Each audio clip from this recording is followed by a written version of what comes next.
recorded, and this is Frederick Odur. I'm coming all the way from Kenya. I manage a group.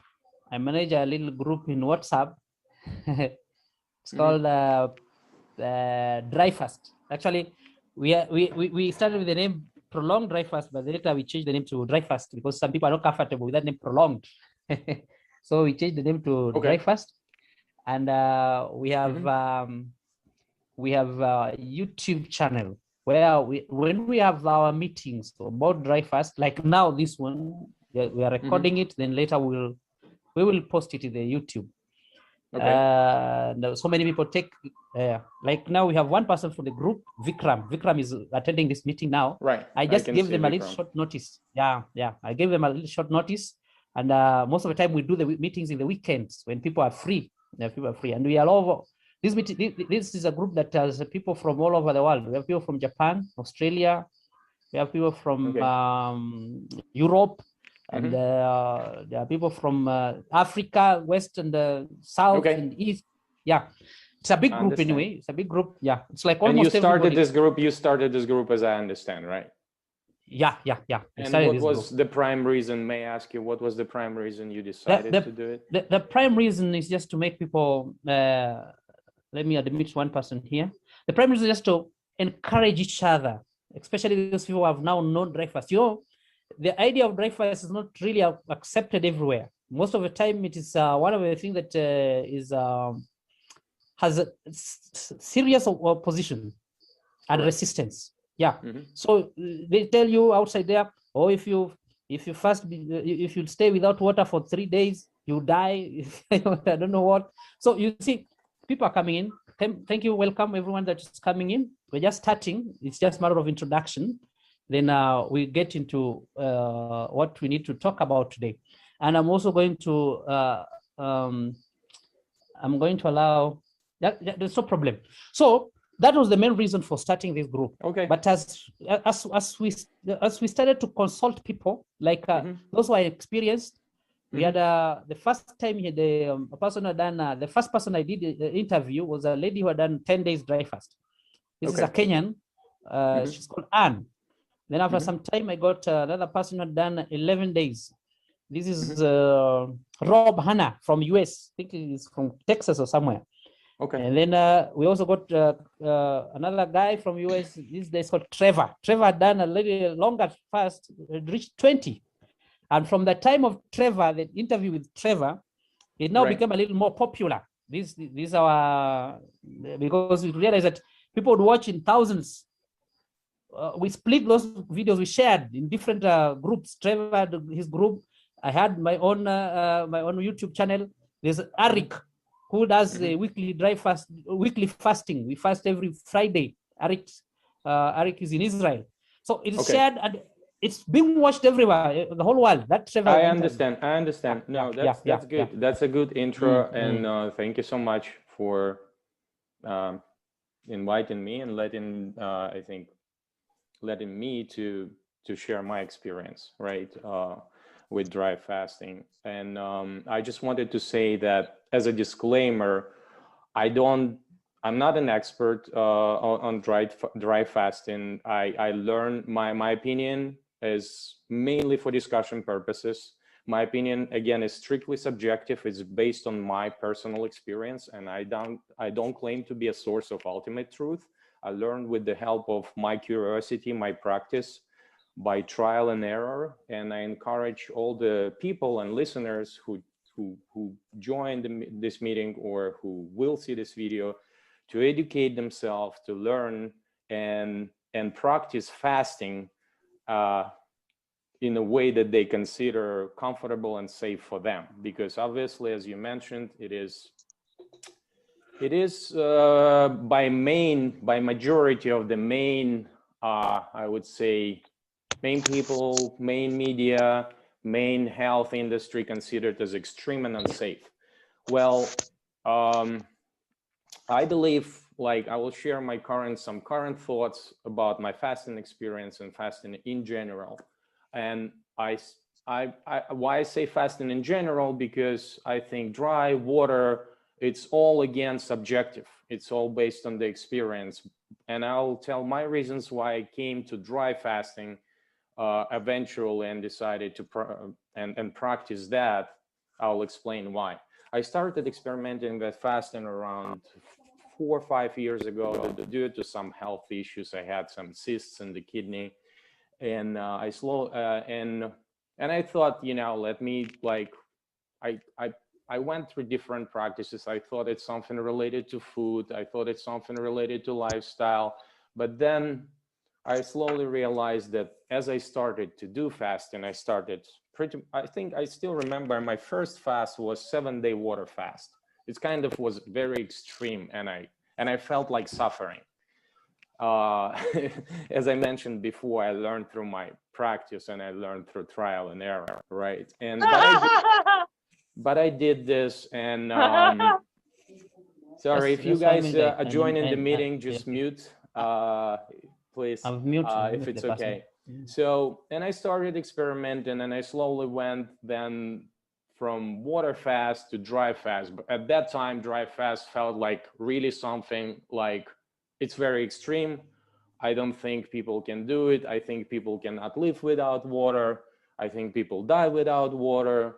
And but I slowly started just by, I think I'm very curious by nature. I started with 24 hours. Then I started with, and obviously I didn't just start like, let me do it. I went and I read a lot of authors on fasting. And the three main persons that I consider that mainly like big philosopher thinkers of fasting is Alexei Suvorin, who was the first guy in Russia. And I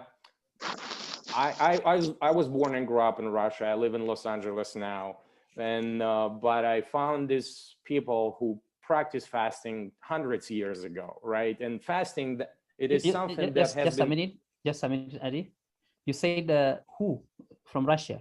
Alexei Suvorin. I will share with you the link to my Dropbox where I have fasting tips for people, okay. And you will see the information that I post there. Some people, because there are a lot of times I'm on the fasting forums and people ask so many similar questions, and I find it easier just to people give this link, go read, educate yourself, and spend some time, because ultimately it's educational experience, right? Exactly. It's an experience of something non-accepting, something that, and thinking about something that is extremely extreme to gradually move into understanding that, oh, it's actually not as extreme, and it's fine. It's pretty much the journey of acceptance, right? So I read this author, Alexei Suvorin. I read Alexander Filonov, who is still practicing fasting in Altai region in Russia. And there was another teacher, Leonid Shennikov, who used to live in Northern Caucasus, and his daughter, she still runs retreat in Russia in Northern Caucasus, fasting retreat. And I follow also Swami Satmarga, who lives currently in St. Petersburg area, close to Finland. And he is the one, and you probably know about him. He has very well known retreat, documented 50 days of dry fasting. And I stay close with them, I communicate with them, and I'm actually planning to go there soon, because I want to go to 20 days. Like, I have this idea about 20 days dry fasting, even though I've done 12 days, 14 days, but I mainly done it in the home environment. I have 2 kids, I have wife, and it's not, to me, it's not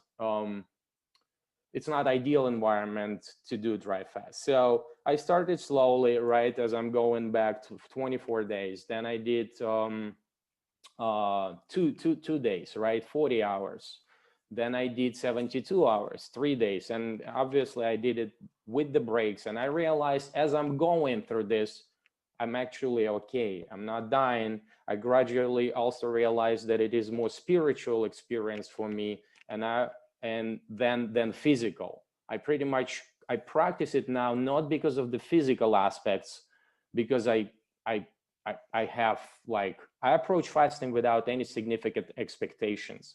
I believe fasting is a good way to rest from any type of consumption or I can say addiction, but I would say dependencies, right? We all have dependencies. There is a notion that we can be free, but I'm okay not to be free. I know there are dependencies on, you know, people that you love, water, food. Some people take supplements, some people dependent on information and have these addictions in a way. If we spend much more time than we think we should, and it affects our peace of mind and balance, right?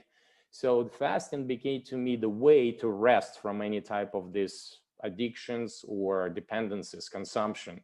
I rest from food, I rest from water, I rest from information, I gain presence. This is the way for me to learn how to be learn acceptance, how to meditate, how to work and do what I love, learn to listen myself and to listen what is around me, to be present.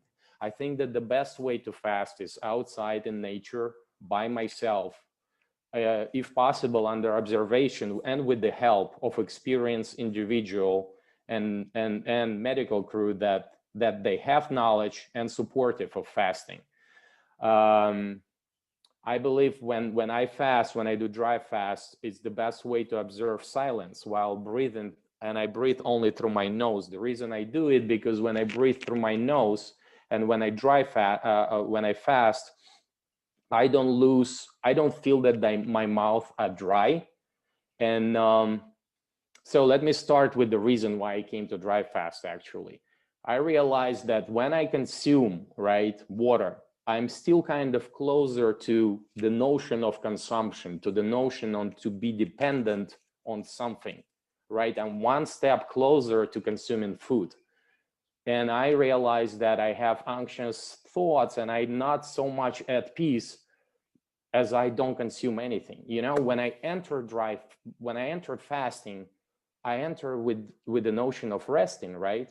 So I told myself, let me rest from everything. Why do I need to drink, right? And I realized that it actually emotionally and spiritually affected me in this much more positive way. I just don't think about swallowing, right? I don't think about swallowing. I just I'm at peace, I'm at rest, right? And that's why I essentially came from drinking from the water fast to dry fast. It's just easier, kind of. It just, however paradoxically it might sound, but on emotional and spiritual level, it's just easier to go through. It is also, right, very important to enter and exit fasting in a very predetermined, correct way, right? So let me just continue. I believe fasting is a good way to rest, right? From everything, from consuming everything, and learn and listen. I think the best way to fast, I went through this outside, right? When you can experience what's around you, when you can be present, when you don't have any distraction. And I think we designed to move. We come from nature and we go to nature. And that's, to me, the best way to be somewhere in the forest, maybe by the lake, without any distractions, without phone, without books, without computer, nothing. Just me and nature, just learning about ourselves. Because what we do with all this consumption of information, of food, we just, a lot of times, we avoid deliberately of something that is inside of us and what is important for us in life. Maybe it is related to self-actualization. Maybe it is related to something that we want to achieve. But a lot of times through going like doing shopping or buying this or buying that or eating this, we actually put in things that are really important on the back burner. And when you start fasting, let me interrupt you. Let me interrupt a little, because sometimes you say some things that are linked, they're key, they're punchline. You have talked about going into the nature, into the wilderness, into a place where you just stay with the nature, and no phone, no what, you're fasting from everything, no news, no contact with the family. Correct. How many times have you done this? Because I think for me, well, I've done my 12 days dry fast in Ecuador in the forest, and but I was not entirely alone, because I lived in the community of people who farm, right? And majority of the times, again, you don't have to be hanged up like, oh, I cannot be alone and I cannot be completely like, I cannot go to dark room and have a dark retreat without consuming any of the information. I just work with what I have, right? I'm just like, this is the best what I have, I'm gonna work with it. Like, this is my home environment. Can I do 14 days here? I don't know, but I will give it a shot. So ideally, yes. The reason is, and again, the reason is to listen, because we live through the life a lot of times having thoughts about our past and about our future most of the time, but without being present and thinking about what am I really, what is really important for me, why am I doing this, why I'm having this job, why I'm here in this situation with these people, why having this family. And when you start fasting, when you start resting, I would say, right, from all of this external socium consumption and everything, you start really thinking like, oh, this is what's important, right? And how you can do it otherwise except for listening to yourself. Like, I went to Brazil at one point and I was meditating 6 hours a day, just sitting with my eyes closed, right? Just sitting 6 hours, looking into your inner eye. And it also kind of this similar, in a way, kind of similar experience. You're resting, you're looking into your inner eye, your thoughts come in, they go out, and essentially you come back to your inner eye and concentrating on nothingness, on emptiness, right? And what's fasting gives me, it gives me opportunity to experience this emptiness, which is at the beginning is very scary feeling, very scary, because emptiness and darkness is essentially on a subconscious level associated with death, with dying, right? And why, what majority of the people are scared of? Scared of perishing, scared of dying, scared of not experiencing this world anymore. But as you come through the repetition and practice to the certain acceptance and understanding that, hey, it's actually okay, because everything comes from nothingness and everything goes to this nothingness, you start kind of playing with this notion that it's okay, I can listen to my thoughts, I can listen to my fears, and I can be okay with it, and I can accept them. And through this understanding and practice comes, I think, more deep understanding of what is important, and you start understanding that is what's really important is not what you eat, or like how healthy you eat and how often you eat. It's what's really important is what you do in life once you get out of the table. You know, because so many people lately hang up on you, like, you have to be vegan, you have to be vegetarian, you have to eat this so many times a day, this many times a day. And essentially they still put in on the back burner the most important thing. It's not, it's all kind of like bubble, and it's kind of skin of really what's deep inside. What's really important is what you do once you stop eating. You know, once you get out of the table, do you do something that you love, or you do something that you hate? Are you with people that you love and cherish, or do you give love to yourself? Do you accept the way you are? Do you trust yourself unconditionally? And all of these experiences, they start coming up on the surface as you start having all this emptiness of free time. Because guess what? You don't have to do anything for 7 days, or for 2 weeks, or for 3 days. Or for 24 hours. You just totally in the realm of you with yourself. Can you be comfortable with it? So, and that's where it kind of came to me, right? Fasting helps with it a lot. And I think the best, it is distracting. I think it's distracting to communicate with devices and when you fast with people, because you lose this vital energy. Like, if you decided to do prolonged dry fast, you're gonna lose this energy, believe me. Like, if you are talking, right? And you're gonna feel dry mouth if you are talking a lot. Let me again interrupt you on that one, because it's the truth. When you are fasting and resting, the way you have brought it is very clear. It's a time to rest. And that time, you are also gathering, renewing your strength, renewing your energy. So when at the same time you are giving it out and you want to renew it, the same time it will drain you. It will drain you. That's why, by all means, you have to be away from these devices, the television, every other thing, and even people. And even people. Yeah. And if I'm with my wife, right? If I'm with my babies, because I still have to do my chores, right? I just tell them, hey guys, could you please be a little bit like understanding? This is where I'm going through this. I'm going through this process right now. It's like, it's a very tricky thing. I'm here, but I'm not here. You know, I can actually, on the first 7 days, I'm very active. And even on the 8th and 12th day, I can be active. I do asanas, yoga asanas, right? Just please, you see, I'm really sorry because we have to interrupt you to understand what you're saying.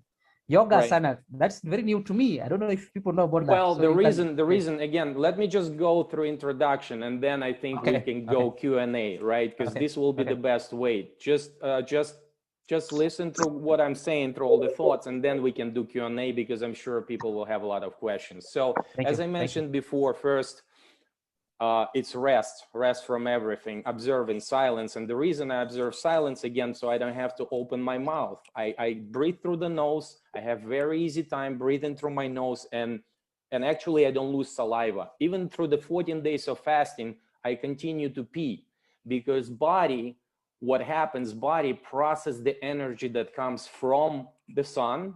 If you walk barefoot on the soil, just on the earth, on the grass, you will get energy from earth. If you sunbathing, you will get energy from the sun. When I dry fast, I also dip myself in the cold water. So you cannot really say that it's complete dry fast, right? But I occasionally I dip myself in the cold water, and I think I can get water through the skin, right? Because the skin is 90% of our body, and it just accepts a lot of what's happening, what's coming in it.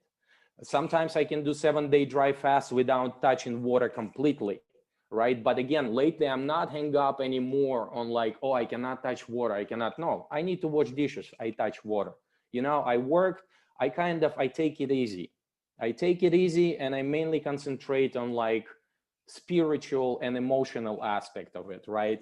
So if you truly decide, if someone decide to fast or dry fast, you just need to, it's like with deciding anything, you just need to start doing it without educating yourself first, reading about it, and making sure you enter and exit correctly. Because the best, if you are not entering fasting in the right way, and if you're not exiting, and you are exiting in the wrong way, you will experience a lot of harsh time. You might even have a lot of physical problems later on down the road. You really have to be careful with it. You need to listen to yourself and educate yourself, and again, listen to multiple people, but then again, listen to yourself and feel what's best for you, do what's best for you, right? So if you want to really decide to fast, you don't need fasting bodies. And the reason you don't need fasting bodies is the first step to learn, because at the end of the day, you will need to learn how to comfortable with yourself for a prolonged time, 1 week or 2 weeks. Fasting does help with it, does help you to learn about you, about yourself, and be happy, be comfortable with yourself. And when you come to this realization, you stop having these cravings like, I need support, I need emotional support, I need someone to encourage me. You kind of float in a zone where you okay, you know, but it takes time. And it's okay to have encouragement, and it's okay to ask other people, and of course to learn. And at the beginning, I did a lot of affirmations that actually helped me to go through 7 days or 12 days. So as I mentioned, movement, right? We're designed to walk, we're designed to move. Our joints, our skin is flexible, our joints are flexible. We're not designed to sit steadily by the screen for a long time. That's why it helps to stretch. That's why it helps to do sun salutation. That's why I do sun salutation and yoga throughout the whole period, every day of fast, right? Because it helps me to, again, re-energize. Movement, walking, a lot of walking. If you need to do physical work, do physical work. If you want to exercise, but be very gentle, not like strenuous, very hard exercises. Sitting meditation is great. Again, concentrating on the darkness of your inner eye, on the silence, concentrating on the breath. Sometimes you can do meditation like you can hold the breath and hold it for a prolonged period, like put the air inside, hold it for a long period of time, and concentrate just on a thought on when next time you're going to breathe in the air. You know, you kind of also losing all of this, like, oh, I don't need to eat now, I don't need to drink now.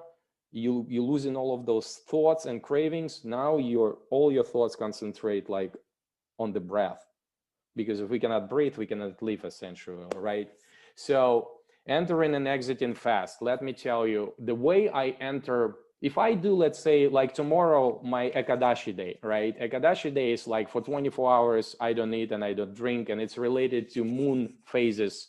It came from the thousands years of tradition in Nepal and India, where people fast twice a month, every month throughout the year, so 24 times a year.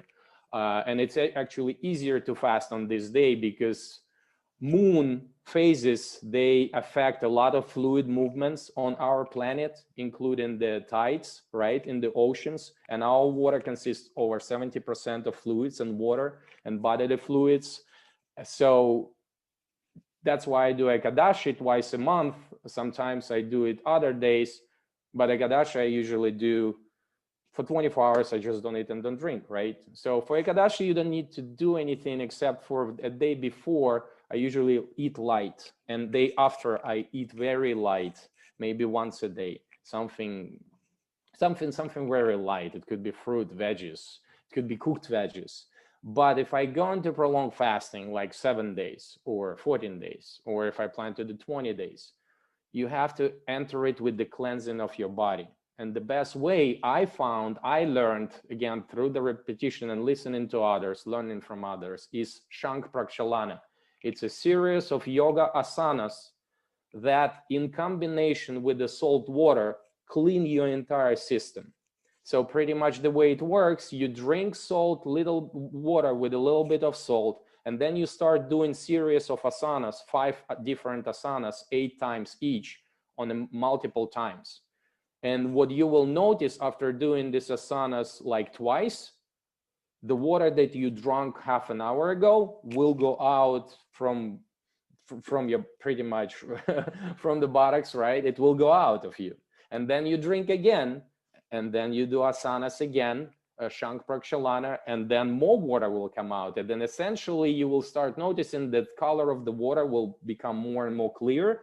And when you feel comfortable, you just feel this emptiness. Your entire body is empty, and it's much easier actually at that point to go through fasting experience. Because guess what? If you eat a lot, right, like, and then decided to fast, all this residual will be absorbed through the fasting period to your body, and all these toxins, especially on the dry fasting, will have to be processed by your body, processed by your fluids, processed, go into your blood, go into your lymphatic system. And as a result, people might have sleepless time, headaches, vomiting. I mean, there are multiple aspects of how you're gonna really suffer if you do this. And majority of the people will, believe me, because when the body is empty, when we empty our stomach, our small intestine, and large and large intestine and everything, you just having this very easy time in a way, because usually the hardest time in a prolonged fast is like first 24 to 40 hours. It's when you have cravings, kind of, when you feel smells, when you're salivating. If you cleanse before entering, you're gonna have much less of it. You're gonna be much more at ease with everything that is around you, with all the distractions, because you kind of already in a way empty, right? Physically. So you start working on emotional emptiness aspects of being comfortable with emotional emptiness and being yourself, learning about yourself much faster and much easier. So this is the entering, right? And entering and exiting the fast correctly are two most paramount aspects that can be game changer between positive improvements, whatever it means for you, and disaster, significant, and I mean significant mental, emotional, and health issues, even up to death. There were cases when people, when they were exiting fast, they would die because they would start eating quickly. They would just, like, there were cases in St. Petersburg during World War when there was a time then people didn't eat for many months during the winter time, and they would start eating, they would just simply die because body is not able to process, not ready to process. In concentration camps in World War II, when people were malnourished, people would just, like, from the whole heart give them piece of bread and here, eat, you really weak, and they would eat and they would die. Because guess what? You need to enter slowly, gradually, consciously, and you need to exit in the same way, very slowly. As a rule, as many days as you fast. I found from my experience personally, half of the period that I fast, let's say if I fast for 7 days, for 3-4 days, I have to be very cautious and observe certain practices to exit fasting, meaning eat. At first, I'm not even eating. I start drinking on the first day, right? And drinking very slowly, not gasping water, because guess what? It has to be processed by your kidneys. You don't want to overwhelm them. You need to pretty much approach to all of this experience from the aspect of loving yourself. Like if you are your best friend and your body and your spirit, you're the best friend, you need to love yourself and be very careful, because believe it or not, body will take care of yourself, because the main purpose of the body, of all our organs, is to live as much as it can, right? And as much as we, like, in the past, I abused myself a lot with different substances and alcohol and all of that. But then gradually, body is actually designed to live as long as possible. You just need to, if you think about it, help it, right? A little bit. So very slowly exiting, meaning at first I start drinking for the first day. Maybe second day I'll be drinking too. And then I'll start chewing food, but not swallowing it. Because first you need to develop certain type of saliva, which is actually little sweet, which is good for digestion. Because when we dry fast, if we choose to dry fast, our entire secretion system and absorption stops working. And instead of contraction that our stomach does to absorb nutrients, it starts expanding them. It starts spitting out whatever body doesn't need first. At least this is my understanding how I think about it. And I saw a lot of stuff. Usually we process food from the top and it goes out from the bottom. When you fast for a long time, I mean like 7-9 days of dry fasting, and if the body is not clean, if you have certain things that body needs to get rid of, it starts coming from the mouth. And I saw certain things that came from my mouth during those prolonged fasting, which I never usually see in a regular time, right? So and this is how I slowly exit, and I will post the material. I will send you the link with the actual practices. Then you start chewing and spitting, right? Then you can start drinking a little bit, maybe diluted water with little bit diluted juice. And then you start chewing again. The chewing is the most important, because it's called therapeutic chewing. You use so-called therapeutic chewing. Even without fasting, a lot of people actually can, it can help with the weight issues if people overweight, if we just start chewing more. Because as we usually eat, a lot of times we eat with family, we talk, we eat mindlessly.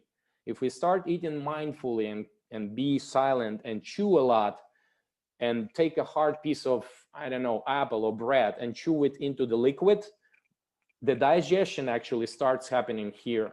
And it's much easier for the body to process everything that you already chew really well into the liquid, right? Then I start chewing into the liquid with really small amounts, maybe 2-3 times a day, and continue listening like how I feel. I also use oil. It could be olive oil and coconut oil to put through the body, through the stomach, because when you put oil on the skin, for some reason, I don't know how it works physically, but I found from my experience that it helps to move the food or whatever is inside through the guts. Maybe because it's like, I'm thinking about it like from like oil in the machine, oil in the engine, right? Like after dry fasting, my body is extremely fast. My blood is thicker, right? And everything inside is dry. So it's much harder for the food to move through the dry pipe versus if you oil the pipe, right? Think about it like that. That's how I'm thinking about it. Maybe some people can other explanation for it, but I found if I put body or oil like olive oil or coconut oil on the body, on the stomach, it's much easier to wait through these it usually takes for me 3-4 days after prolonged fasting, maybe 5 days until your first poop, right? Let me just ask, what amount do you take? You put what amount do you take? Do you drink amount of the oil? Look, this is your amount. Whatever you can put inside of your hand. If you do, again, I'm talking about prolonged fasting, like 7, 14 days, 9 days, whatever you can put inside of your palm. This is how your usually stomach is. It shrinks, right? It shrinks. So whatever you can put inside of it, chew it first, spit it out. Chew it first, spit it out. And it takes a lot of willpower actually to do it for a day without swallowing. But then the next day, start swallowing a little bit when you start chew it into the liquid, complete liquid, then you start swallowing slowly. Second day, same thing. And a lot of times I would eat on my stomach. I will lay down on my stomach, because if you eat like this, it's one way. It's kind of easier for the food, and I've read it from the book of Leonid Chenikov and Alexander and Filonov. A lot of times they would lay down on the stomach and slowly swallow the food, right? And you do it for 3-4 days, 5 days, however many days it takes for the first stool, for the first poop to come out. And after you have first normal poop, then you start a little bit increasing the amounts of food. Because if you will start increasing the amounts of food before that, if you will start drinking a lot before that, you might start having issues, because again, your stomach, all your intestines need to start working like this. They like our heart is beating, right? It's beating. We breathe the air in and out, in and out. The stomach also contracts, and and also you have to move as much as you can, walking, working, running, whatever you feel, but you need to move, because it helps with contraction of our intestines. And intestines have to start again learning after they rested for such a long time. They have to kind of go back into this mode of contracting and pushing the food through your intestines out of you. Okay, and you need to help your body for that. If you will do this, if you observe those certain rules, simple rules, most of the time you will have easy time exiting, and you will be okay. But if you don't, you might start again. If people eat a lot and we don't poop, what's going to happen? All of this needs to be absorbed, go into the lymphatic system. Your heart needs to start working harder. And as a result, you might swallow, your hands might swallow, because you actually not letting your body to process everything, all the small amounts, and get them out, and it has to absorb everything. You might start having heart issues, kidney issues, liver issues. Be very careful on exiting. The most important paramount aspect of fasting is to exit correctly. I will not stop repeating it, because it's very important, and you have to learn slowly, right? So so we went through entering and exiting. So I tend to think that with the fasting, hanging. Can't hear you. I tend to think with fasting there is no precise dates, right? Like some I've people just say, lost you. I can't hear you. I'm gonna start fasting and start fast for 3 days or 5 days. Is everybody experiencing the same thing? Are you able to hear Adi? Can you guys hear me? Now you're back. You're back. You're back. It's clear. It's clear. I can hear him. Okay. Okay. It's So clear. so everyone needs to walk fasting path in a way with you just need to approach to fasting with an open heart, an open mind, and good spirit. Please don't go into fasting when you're really stressed, when you feel angry, when you feel like, well, let me tell you this. It's again, it's very personal experience for everyone. There were periods when I was sick and I didn't feel well, but then I entered fasting and I felt much better, right? So again, listen to yourself, listen what's good for you. But a lot of times, what emotions we have tend to elevate when we start fasting. So if we are at peace, if we are in a good spirit, if we are good emotionally, we will have this elevated experience when we enter fast, right? If we are very angry and let's say have problems, have anxiety, it might actually aggravate as well. It just can quadruple in a way, emotionally and spiritually, and it will serve no good, right? So enter the fasting with open heart and open mind, good spirit, without too much expectations, with intent, just with intent to learn and figure out with time, with experimenting, with repetition, through practice, what works best for you. Because guess what? You would never come to the gym and attempt 200 pounds chest lift, right? You would tear up your muscles and you would come out of the gym damaged for good. Same with the fasting experience. It's a learning, it's a practice experience. You learn through repetition, you become better. We become good at what we do the most. So if you practice this in a way like you practice, brush your teeth, you probably will learn and have much better time, much easier time, and having much more benefits from it, right? So I think people who enter fast with main intent to fix health issues might be disappointed, because fasting, again, it's all about expectations. Like fasting does help to cure many types of physical, spiritual, and psychological and emotional issues, again, through this experience of learning about yourself. It helps with autoimmune disorders, from what I know, but it is usually come as a side benefit, this like health benefits. And it takes true fast with no consumption of anything for 9 to 20 days, usually with dry fast, and 20 to 40 days with water fast.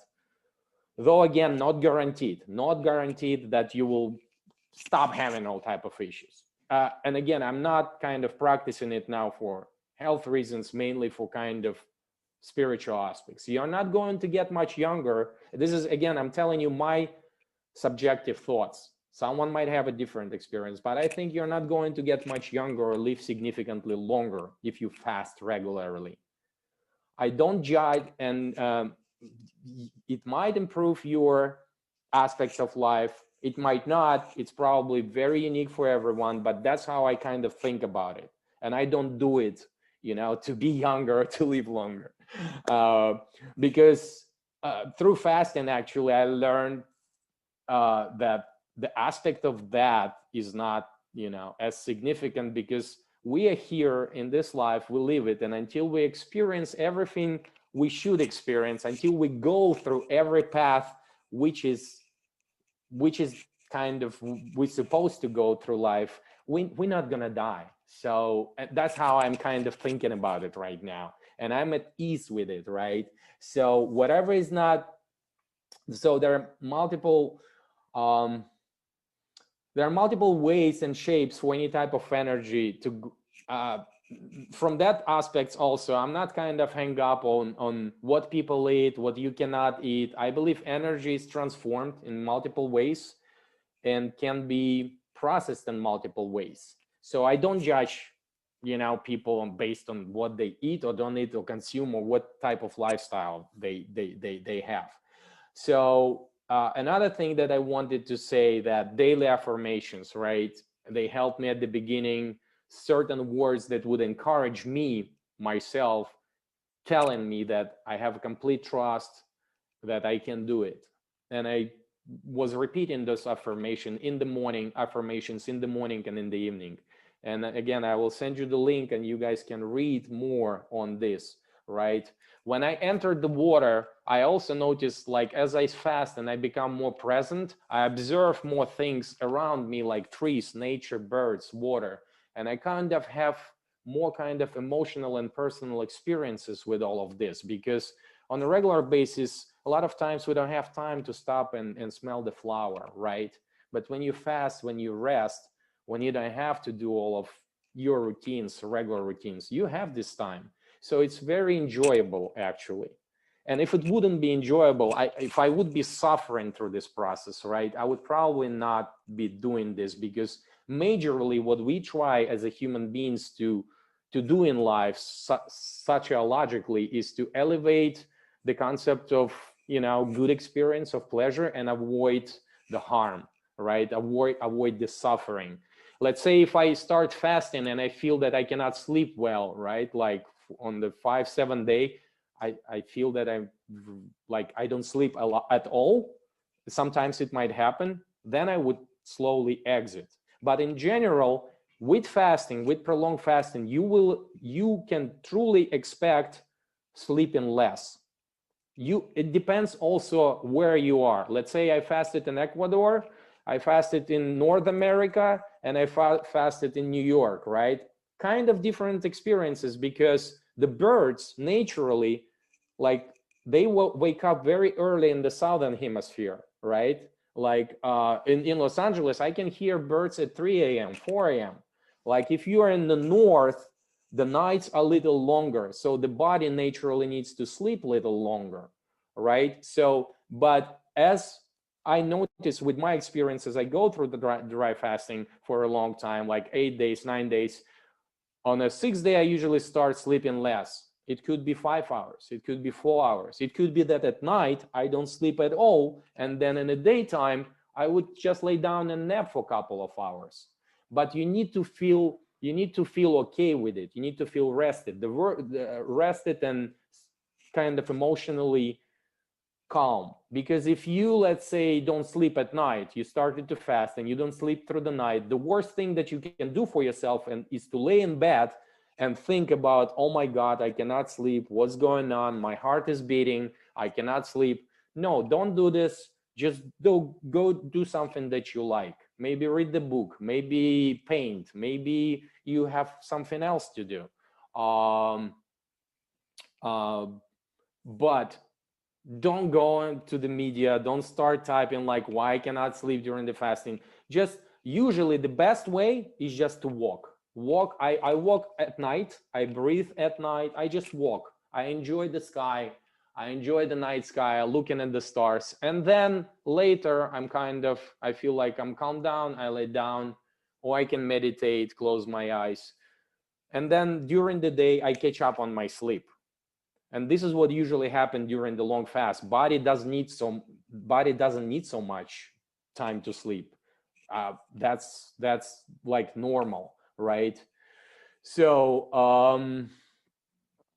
so I went through many aspects, right? And why I breathe through my nose only, why I observe silence, because again, not to lose this vital energy that I want to save to go longer, right? And that's what I found, that it's kind of like maybe with the sport anyway, with the marathon, you want to achieve a next result. At the same time, it could sound a little controversial, like approach without any expectations, but at the same time, I feel this kind of need for me to stay in this realm, in this kind of sense of absence from everything for a longer time. And I didn't have a chance yet, really, truly. Still, I'm kind of learning still. I didn't have a chance, I feel, truly to be with myself for a long time, which is to me like 20, 40 days. Maybe in 2, 3, 5 years, I'll get there, maybe not, but that's how kind of I'm contemplating, right, about it. Fasting is not an easy path. It requires patience and repetition to gain knowledge, sense of comfort. As any other practice where you would like to achieve certain results, whatever it means for you, right? I'm curious how long I can fast next time in nature, forest. Could it be 20 days? I would be very interested to go through this experience, right? And that's pretty much where I am right now, right? So if you guys have any questions, please feel free asking any questions. So can we start with the at home? How long, what's your longest time at home that you have done your fasting at home? So recently, I finished 14-day fast at home. It was a month ago. We went 3 months ago to Miami with my wife and babies just for vacation, and we all got COVID.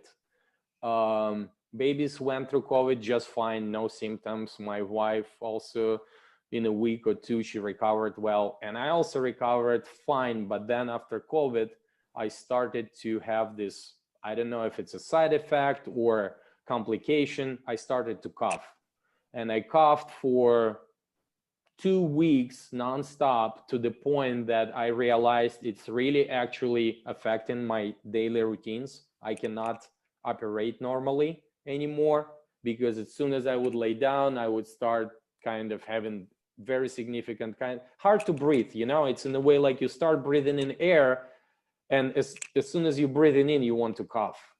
So, and I decided to fast, because I went to a doctor and they told me we can give you some type of steroid spray and some drugs. But I just thought about it like, they don't have any tests pretty much for COVID. They cannot say, oh, it's a COVID, or it's pneumonia, or it's a bronchitis, right?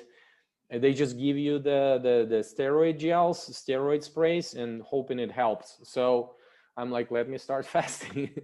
And I started to fast. For the first 7 days, I was at home doing regular routines, just not talking. Because I said to my wife, we have a nanny also. I said, hey guys, I'm gonna be here, but I'm gonna just be doing whatever I need to do. And if you need something, just text me or write me. But of course, again, life is not ideal. I had situations where I needed to talk to my wife. And for this first 7 days, it was dry fast completely, no drinking.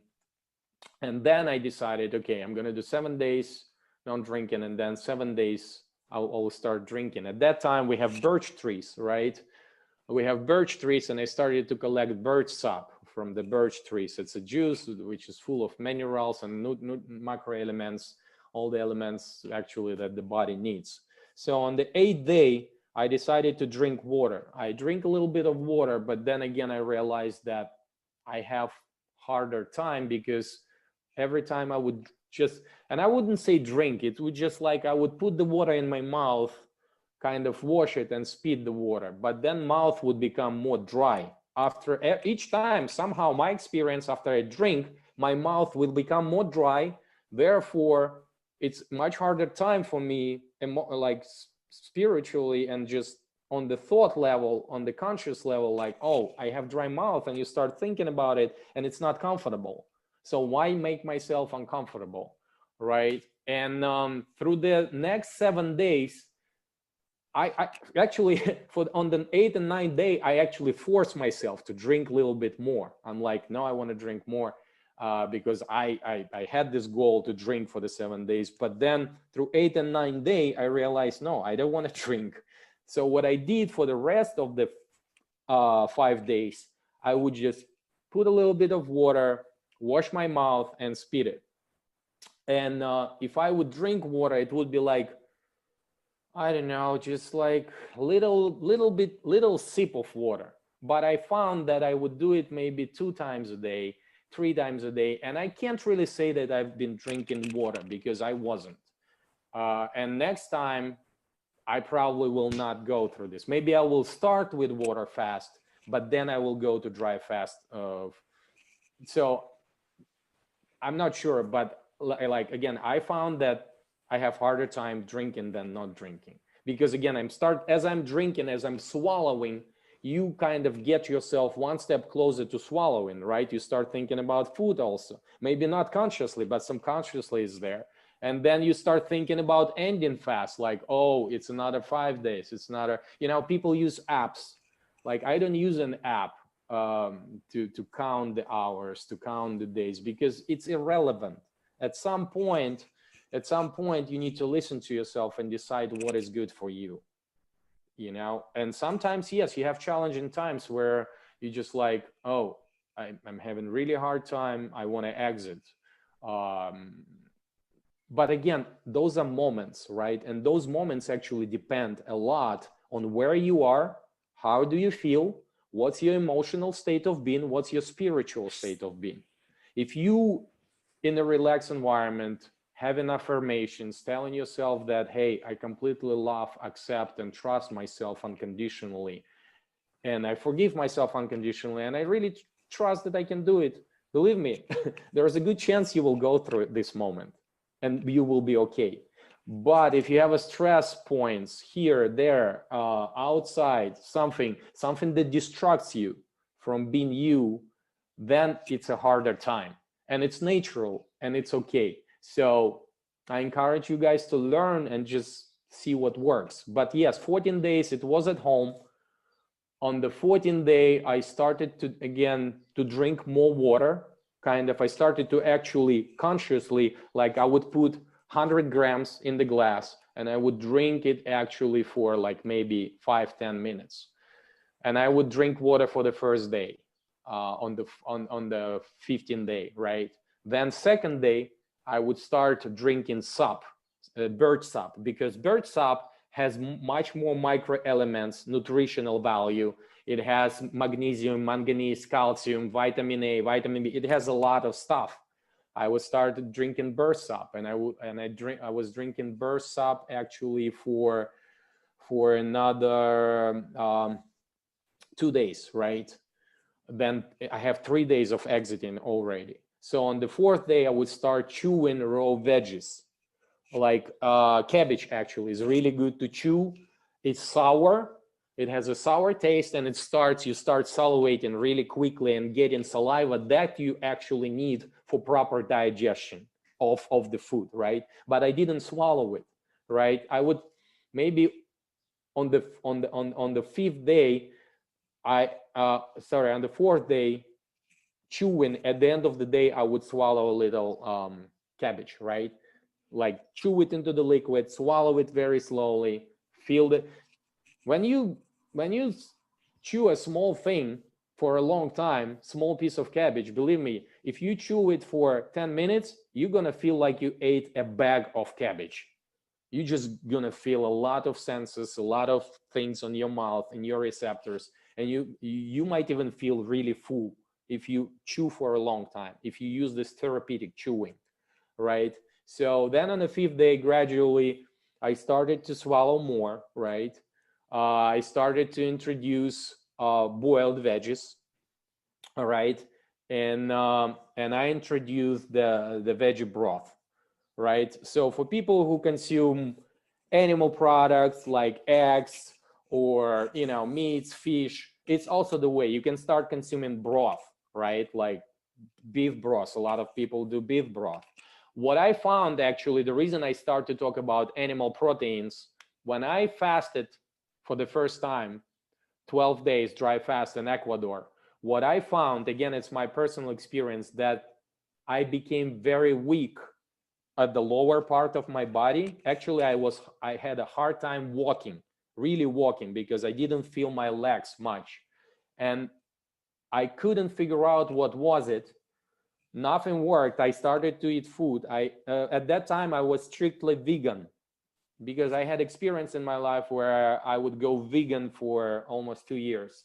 And 6 months, I was just raw vegan. just raw food, raw vegan. It worked in certain areas, like in the southern hemisphere where it's really warm. But when I moved back here in LA, it was more colder, much colder. And I found that weakness doesn't go away. So I started to eat eggs and I started to eat animal proteins. And after I started to eat animal proteins, my strength, in a way, I'm talking about physical strength that, like, say, allow me to do push-ups, right? Or allow me to do pull-ups, or allow me to run. That type of strength returned to me. And that's why I think I'm still in a phase of experimenting with this. Mainly, my diet right now is mainly vegetarian. I eat mainly vegetarian. Maybe once a week, I would consume eggs or animal protein.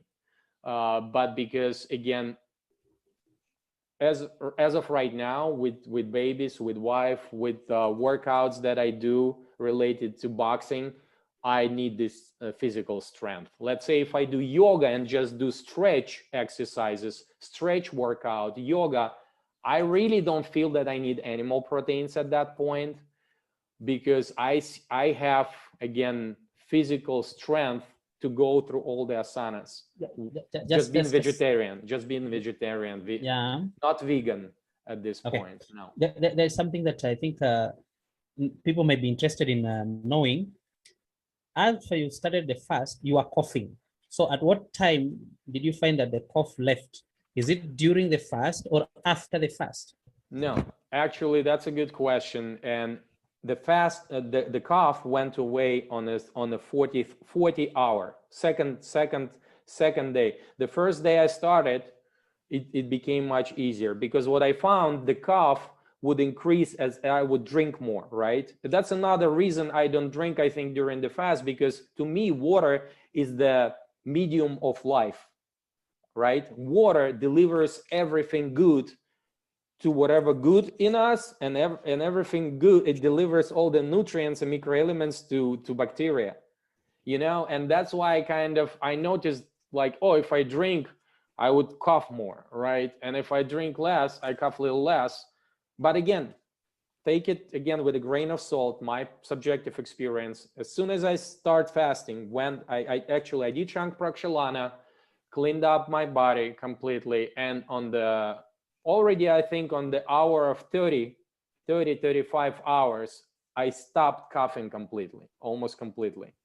Wow. On the third day, yeah, I wouldn't cough anymore through the entire fast period, but through the entire fast period, I was spitting out, like, whatever was inside of my lungs, very green, like, I don't know what it is, but it's phlegma, green phlegma. I would spit completely through the entire duration of fast, and even after I exited the fast for the next week. There's something that I needed to let you know. I don't know if you have watched our interview with Dr. Finelov. He talked about how his patients heal coronavirus, and he talked about fasting past 7 days. That's why I really needed to get that information from you. So I believe in it. I believe in it. From my personal experience, it worked. I encourage other people to do it, but you know, again, everyone is different. Some people are not okay with the notion of not eating. Some people are not okay with the notion of not drinking. But I think you're doing tremendous work, and through educating ourselves, through actually thinking more about what's good for me, you know, because I love myself, you can bring more of this awareness and understanding that, hey, yeah, there are a lot of drugstores, especially in US, with all the drugs available. But guess what? Think about yourself 5 years, 10 years from now, 20 years from now. Do you really want to be like constantly thinking and dependent about going to the drugstore and buying drugs and consuming drugs? I think you might have much easier time and much better, more fun, just learning about what's really important for you, doing what you love, and stay away from the pharmacies. You know. And yeah, at some point probably we'll all go through situations like I had a surgeries on my knees, right? Oh, also, that's another thing why what I found was really beneficial because as I was younger, I had a lot of active lifestyle. I ski, I motorcycle, I boxed, I played soccer, and I had over 4 surgeries on my knees because I had motorcycles accidents, I have ski accidents, and I had a lot of pain in the knees. And also what I found, as soon as I start fasting and reduce my weight, I increase my flexibility. First of all, I can do certain yoga asanas I would never be able to do before. And my pain in the knees goes away because this internal pressure, which we have because we have internal bodily fluids, it reduces with fasting. So now I think I'm just at the point where I'm finding the balance between my ultimate weight, because my parents and all the relatives and friends, they were like, you look so thin, you look terrible, but you feel different. I felt like, hey guys, I actually look much thinner, but I feel much more energy. I feel much more flexible, and it gives me so much pleasure that I would really start thinking, I'm okay, you know, not looking bulky, not looking fat. I just want to feel, you know, able in life. And hey, if it takes for me eating a little bit less and fasting occasionally, I'm okay with this. It's all about like gaining the level of acceptance, right? So I also see questions, what type of diet should one adopt succeeding fast? Well, again, diet is something that I think is strictly personal. It's a lot of it related of upbringing, how we were upbrought by parents, right? A lot of times we love, I don't know, chocolate or ice cream or cookies because we used to sit down at the table with the entire family when we were 3 or 4 or 5 and eat those cakes, and it would give us not only sense of physical pleasure but emotional safety, being in the circle of relatives, in the social circle, which is important, right? So it's all kind of relevant. What I tend to think lately and understand that moderation to me is the key. You know, it's just like as I go through fasting experience, through the periods of like 7 days of listening to myself and actually accepting the fact that I don't need to eat or drink at all, believe me, you will have much easier time accepting and be at ease with eating less. but at the same time, again, listen to yourself, listen what you need. I tend to stay away from processed foods in general and eat in moderation. Like in Los Angeles, we have a lot of fruits on the trees. I just go and collect fruit. Sometimes I feel like I want fruit with yogurt and I do smoothie. You know, it's just, I think it's very personal experience and everyone has its own. But in general, I just would encourage everyone, eat fresh, eat local, eat what is in season, because a lot of times when you go to the store, you're going to have pineapples, bananas, all of that. But guess what? It does not grow here right now. It's unnatural. And that's how I kind of tend to think about it, right? Someone is asking, should you supplement during fasting? Again, I think we went through this. I don't use any supplements on daily basis or through the fasting. I just don't. Sometimes actually, if I work with my hands and I do a lot and I have cuts on my hands, like real cuts from the tools that I'm using, I work with wood, I would use shilajit.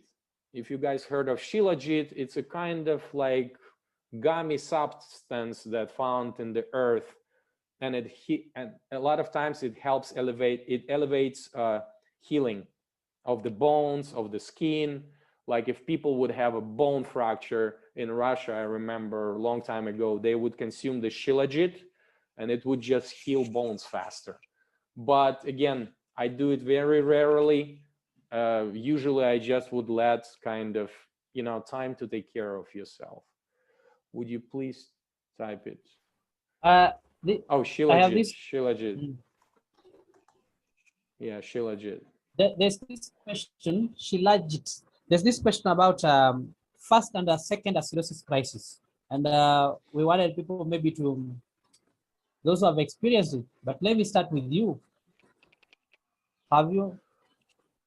Well, Sure, you're welcome. So acidosis crisis, right? Again, I'm thinking about acidosis and the body. I'm just thinking about it like that. Again, as I mentioned, I went and I read the books of Filonov. I've read the books of Leonid Chenikov, and I've read the books of the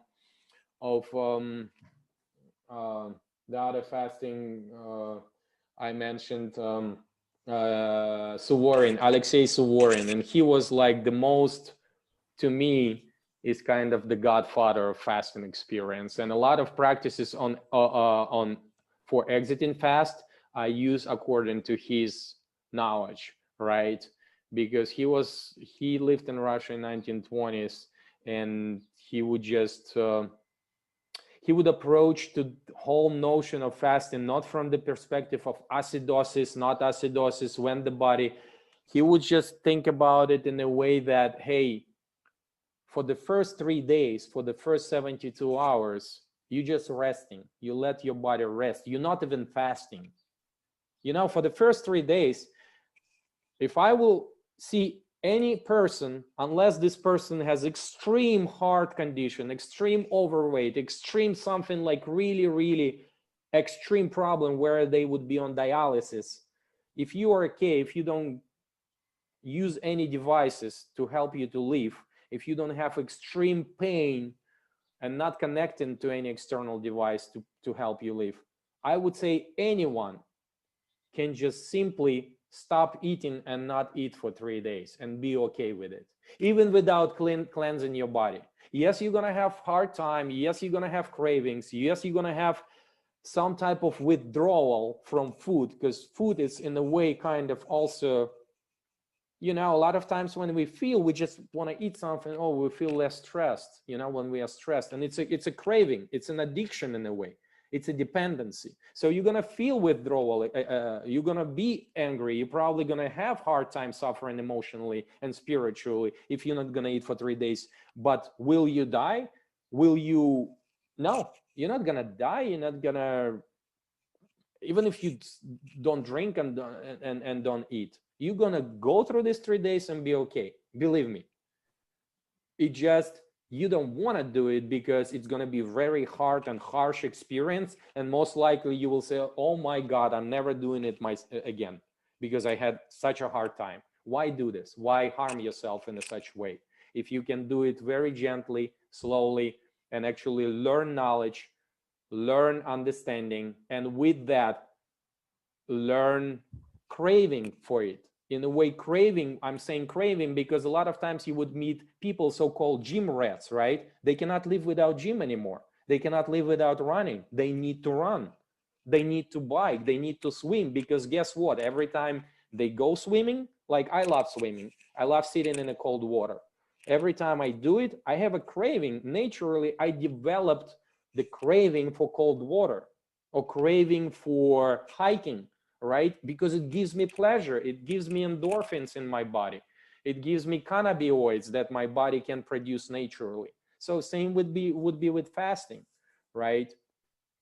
Someone is asking how much water should you consume during water fasting, and how much water should you consume in general. I will tell you in general, because again, with water fast, I'm still learning. Maybe when I do next time 20-day fast, I will start with 10 days water, and then I'll go to 10 days dry. But again, during the last 7 days that I consumed water in a way, I would sip, just to have a little sip to get this sense of dryness outside of my mouth, and I would stop. But again, I'm not too experienced with water fasting. There are probably people, I think if I would start water fasting, I would approach it in the same way I approach drinking water on a regular basis. And the way I approach drinking water on a regular basis, I usually drink when I'm thirsty, right? Like my wife drinks more, and she drinks a lot. She at some points said like, hey, try to drink 2 liters a day and see how you feel. And I did this for a week, and then I realized I don't feel so much different. You know, it's just like now I have to think about drinking 2 liters. And let me make some clarification a little.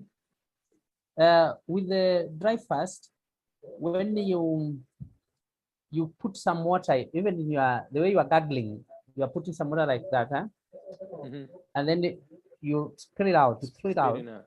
No, if I drive fast, I don't do this. I don't even wash my mouth with the dry water.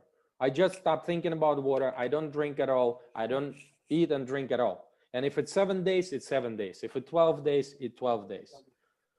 You know, and if it's only 20 days, if you can do apart 20 from, days, yeah, then apart do from 20 what you days. just said about the 14 days, because it needs to be very clear. Yes.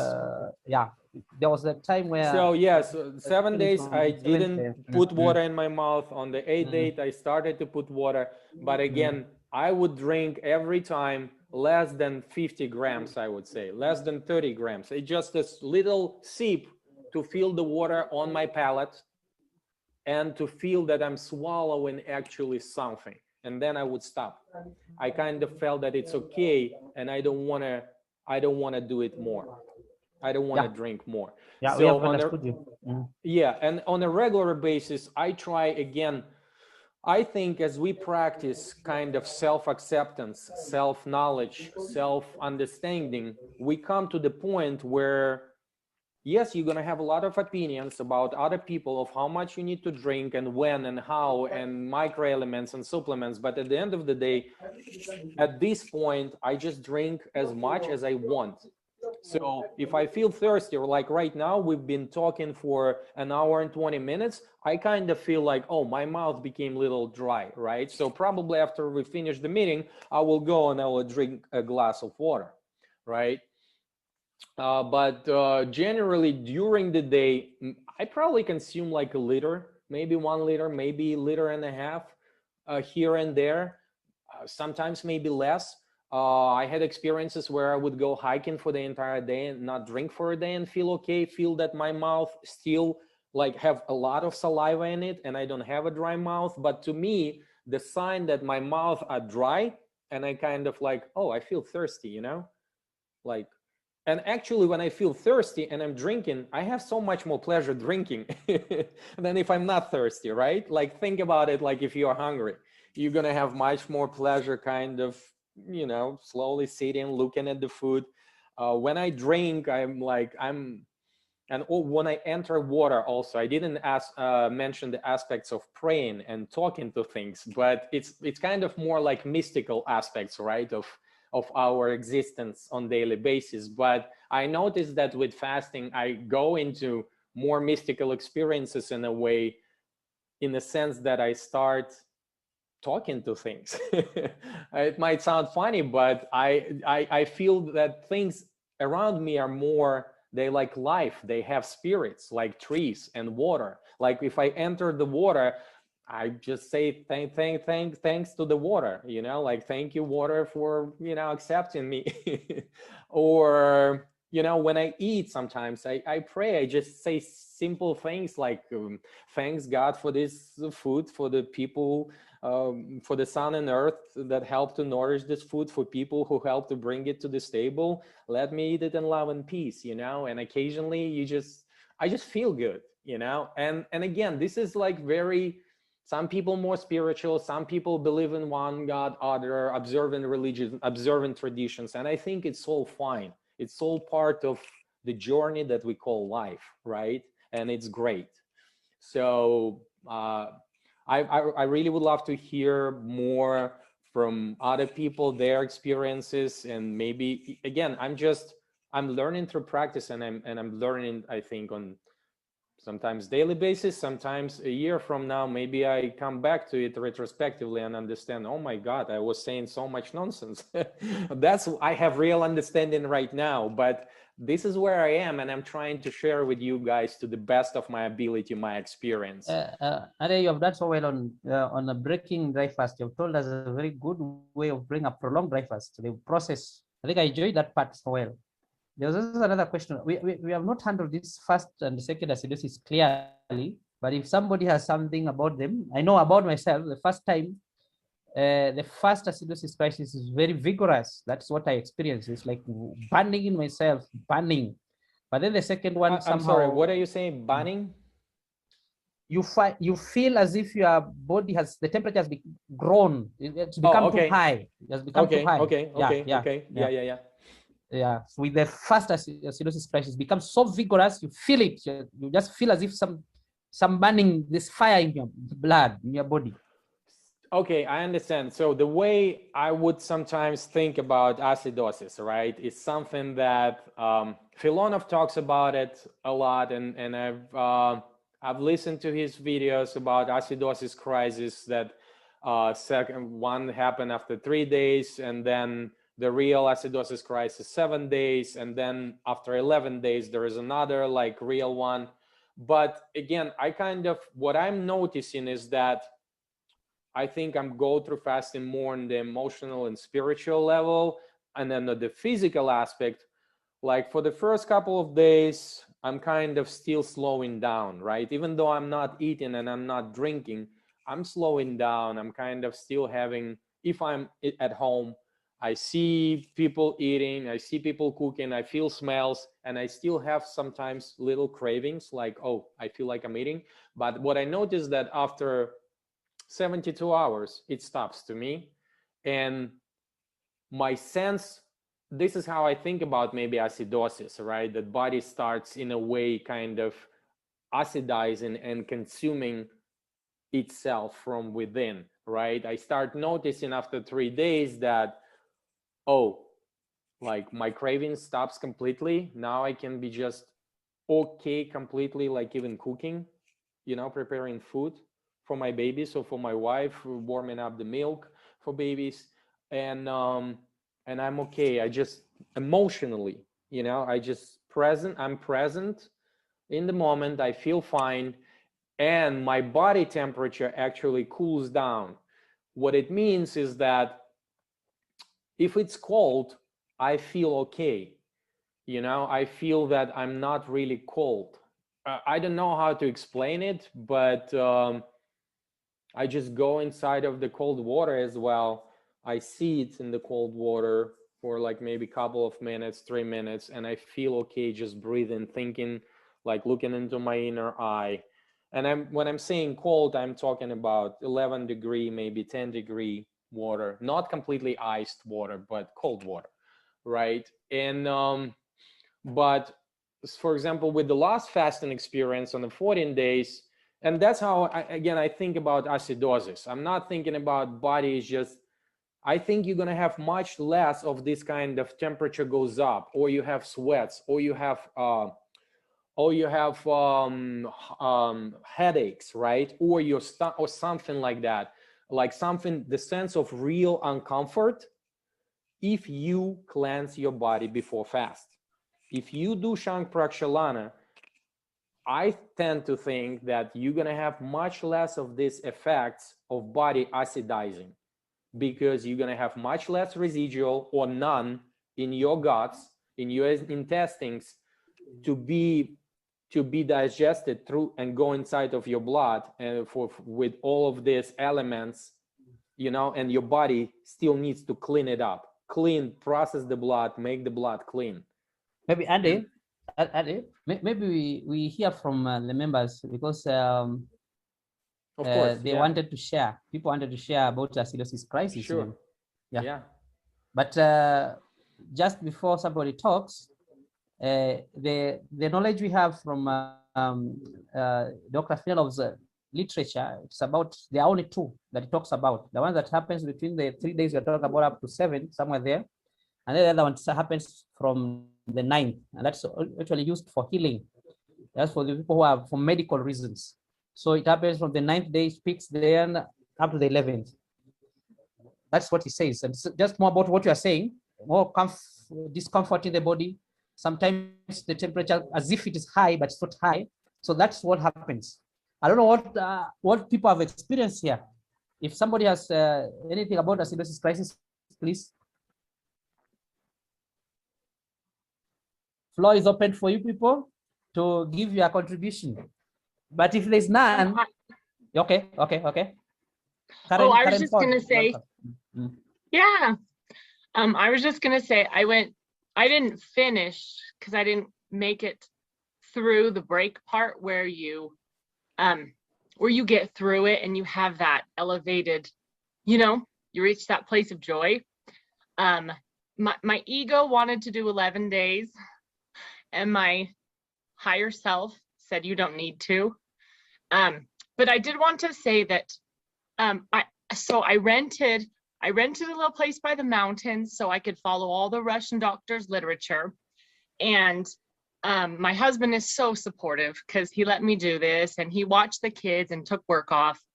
And I found that because I was feeling, you know, kind of shivery, and I did Shank Prakshalana. I did 2 of those, like Salt one, flesh. yes, the salt flesh. Yeah. I did 2 of those leading up to this because I really wanted to be clean and clear. But so anyway, so I went to the mountains and I went up to this river stream, just like the Russian doctors tell you to. And I felt so kind of miserable, kind of shaky. I didn't enjoy any of it. And I don't know. I was really disappointed because I had this thing in my mind. I'm gonna get to the mountains. You had a perfect picture. Yeah, because Yes. that's what. Yes, that's. Yeah. I think what you did. I think I'm going through the same because That's why I think every time, like, yes, read it, think about it, but don't set too much expectations, because if you set this perfect picture, you know, like 11 days, I said, oh, I'm thinking 20 days and I want to be by the lake, but then you come there and you just like these levels of your ideal and where you are different, it's a suffering, right? So why, you know? And yeah, I think you did the right things, because occasionally you might say like, hey, I'm gonna do 20 days, but maybe on 11th day, as you said, you yourself, your higher yourself say, hey, I'm okay. You know, I'm okay. I'm fine. You know, and slowly. So what, Karen, what, sorry. So I needed to know, at what point did she stop the fast? I broke it on day 9. Okay. So I got to day 9 and I feel no regret about breaking it. Good. Because Good. I felt so, I knew I'd made the right choice. And I was listening to some of the webinars and from the weekly fasting group, and all these things just kept hitting me like zoom, like electric jolts.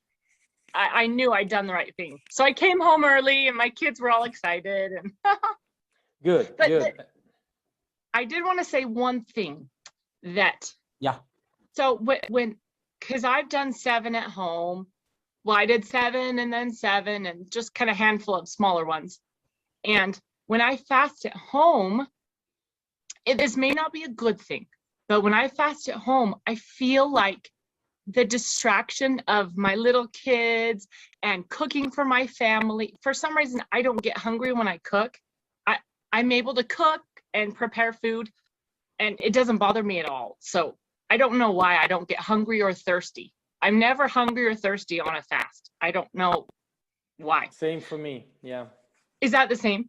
Yeah. But when I'm home with the kids, and I homeschool, and we have 7 kids, so it's a busy house. Oh my goodness. It's really fun, really noisy. No, I can imagine. Okay. But so when I'm home with them, time flies. True. And I know I need to get in meditation, and I know I need to do breathing exercises. So I really have to clear the space. But when I was in that little rented little house thing by the mountains, it was like time drug on forever.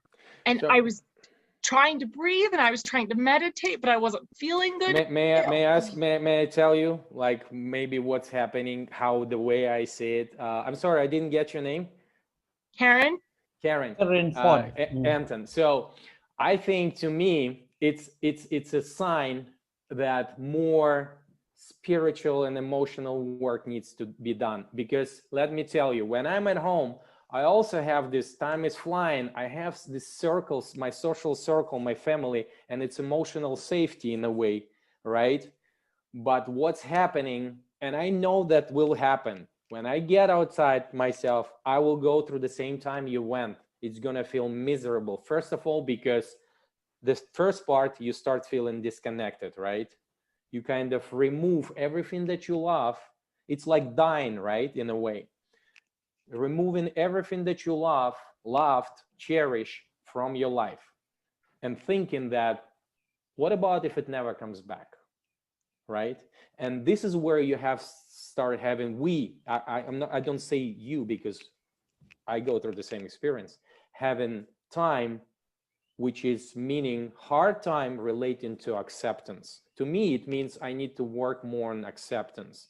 And that's why I'm craving for this more time by myself. I know that I'm gonna have this. I know that I'm gonna think about my wife, my babies, having a hard time closing my eyes, meditating, going inside of myself, listening to myself, to all my fears that emotionally will drag me to the thoughts of the past, good thoughts in the past, or thinking about the future, how I want to exit and get back to them as soon as possible, and how I'm happy gonna be. But guess what? The time that you're gonna be spending inside of yourself, thinking with this emptiness, accepting it, and accepting it more, it's going to be beneficial, I think, in a long run. You don't have to get yourself in a cold river. No, if you don't feel like that. The reason I get myself in a cold water, because I actually, first of all, it's not a river. It's never a moving water. It's a calm, still water where I can be still. Because to me, it's meditative. It's like, can I be really still for a minute? You know, without moving, without fidgeting, and that's how I'm thinking about stillness, right? Same that I did like 6 hours, like sitting with my eyes closed, just be still. It affected me so much. I did it 4 years ago. I still feel this, but it was very hard to do. I was in a way kind of fidgeting all the time for first hour, sitting, moving, sitting, until you slowly, gradually learn through, again, practice, this kind of, through repetition of, to this point, you get to the point where, oh, I'm okay, I can be still, I can close my eyes, I can be here by myself in this forest or wherever you are, and it's okay. It's 10 days, it's 7 days or 15 days, whatever you decide works. And then as we gain this acceptance, I think we start gaining this kind of benefits of emotionally not being scared of nothingness anymore, of emptiness, of something that we think like, hey, at some point, you know, it will all end. But guess what? We had an amazing journey. You know, you're not gonna have all of these regrets. And I understand what you are saying. I have similar experiences when with family at home, but at the same time, understanding that I need this my time. I want to have more of this time just by myself, not thinking about how long actually I can go, but having this time strictly to myself. And I think maybe in a way, I'm thinking about it like giving the time that I need, giving myself self-care. Because if I don't give self-care, that what I'm craving for, I'm going to keep thinking about it all the time on the background. It's going to affect me. It's going to affect what I do with my babies, with my wife. And through this time of being with myself, I learned this sense of presence, sense of actually enjoying what it is here right now. Like Song of the Birds, I'm enjoying every morning, you know, looking at my kids, right? And that's how I kind of think about it. So it's all good, you know.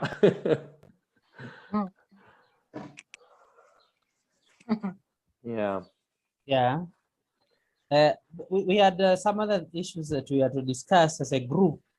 What fasting has done to me as an individual. After you have known about the fasting, what has it done in your life that you had never experienced before? That is what actually the question is about. And for me, maybe I knew about water fasting, but when I learned dry fast and started with the dry fast, had a problem with what is called a chronic fungal infection. This my hair were like, if you do like this, you'll see things coming down, like dirt, how do you call it? Dust, a lot of it, but white, so much. There's a point at the time that it became like, I can say like, some big patches on my face like this. It rained on me sometime on the way, and then that was how it came out. It was like as if I had some patches. Those were just fungal infection. So after knowing dry fast, and other parts of my body had those things, like this area of the groin, the area of groin was full of those fungal infections. But after doing dry fast for some time, I think for 5 days, another one 3 days, another 5, those things disappeared. My skin looks one of the most, I don't use even oil nowadays. No problem anywhere. Every part of my body is smooth. So that is one thing I've seen with dry fast. I don't know what others have experienced with dry fasting. What I experienced, what have you seen? That, as I mentioned again, like I don't really go to dry fasting to fasting with the sense of like I want to heal myself any longer. But what I noticed after we moved to California, we live in a desert environment here. It's very dry. My skin actually start to peel, and my I have a lot of times I would just, on the East Coast, I always would walk barefoot. Never had the problems with the dry skin or cracking heels, right? Here I cannot do it because there are a lot of dust and the air is very dry, so my heels will start cracking. I noticed as I dry fast, this like it would heal. The skin would heal very quick, actually, on a like 5-7 days, I would say. Yeah, it would heal completely. And but that's just physical aspect. I think, again, I will reiterate that fasting is a great way, like someone like what would never experience myself, what I would never experience before dry fasting. Well, to be with myself, to learn about myself, what I really need, what's truly important in my life. I kind of felt that I went through life, doing work, career, earning money and all of that. And if you don't have time to listen to yourself, one cannot do it without we cannot really, I think at this point, I just feel I cannot really experience happiness without learning and accepting who I am, all my fears, learn how to be comfortable with my own skin in the current moment, with who you really are, without worrying about your past or about your future. I genuinely believe that, like someone asked me about supplements, consuming supplements while fasting or using fasting to lose weight defeats the entire purpose of fasting. As one who takes supplements or keeps thinking about pounds or kilograms that you will lose or will not lose, it keeps you worrying, right? Like if we have set up this perfect picture in the mountains, it keeps you worrying about the future and physical state of being. The same stands for seeking reassurance or communications from others or with others while fasting. What we actually do as we seek communication or information from external sources and reassurance, we keep worrying about our future. And a lot of times, the only step between our present happiness and not happiness, like worrying, is like all this like sense of accepting, right? This is what was new to me. This is what I learned. I learned that, again, we shall never fear this sense of emptiness, darkness, like death, because until we live through and walk through all our experiences, we're gonna be here. And when we are not here, it's nothing to worry. When we think or contemplate silently, I learned we mainly find ourselves in a state of, like ruminating. And a lot of times, even if I'm working, I'm just thinking constantly. And fasting gave me this. Can I say something? Yeah. Can I say something? Dry fasting helps in all the dimensions of the 8 dimensions, because we don't want to dwell on only one aspect of the physical part. There's also the emotional part, because you find people, you realize that people get emotional healing. Before that healing, they get into trouble where they get into, how do you call it? People start to cry, people start to do things like that. So the whole thing is physical, intellectual, because it also opens our minds to find that people now, you start to get some good idea, mental clarity. There's also the issue of, you have talked about so much on spiritual and social aspect of it. And there's also the environmental, which you also talked about. Yeah. Right. The reason, so and the reason like actually, the whole thing takes the whole thing. Yeah, it's holistic. For example, the reason I talk so much about emotional and spiritual aspects, because mainly people come to fasting initially because of the physical aspect, right?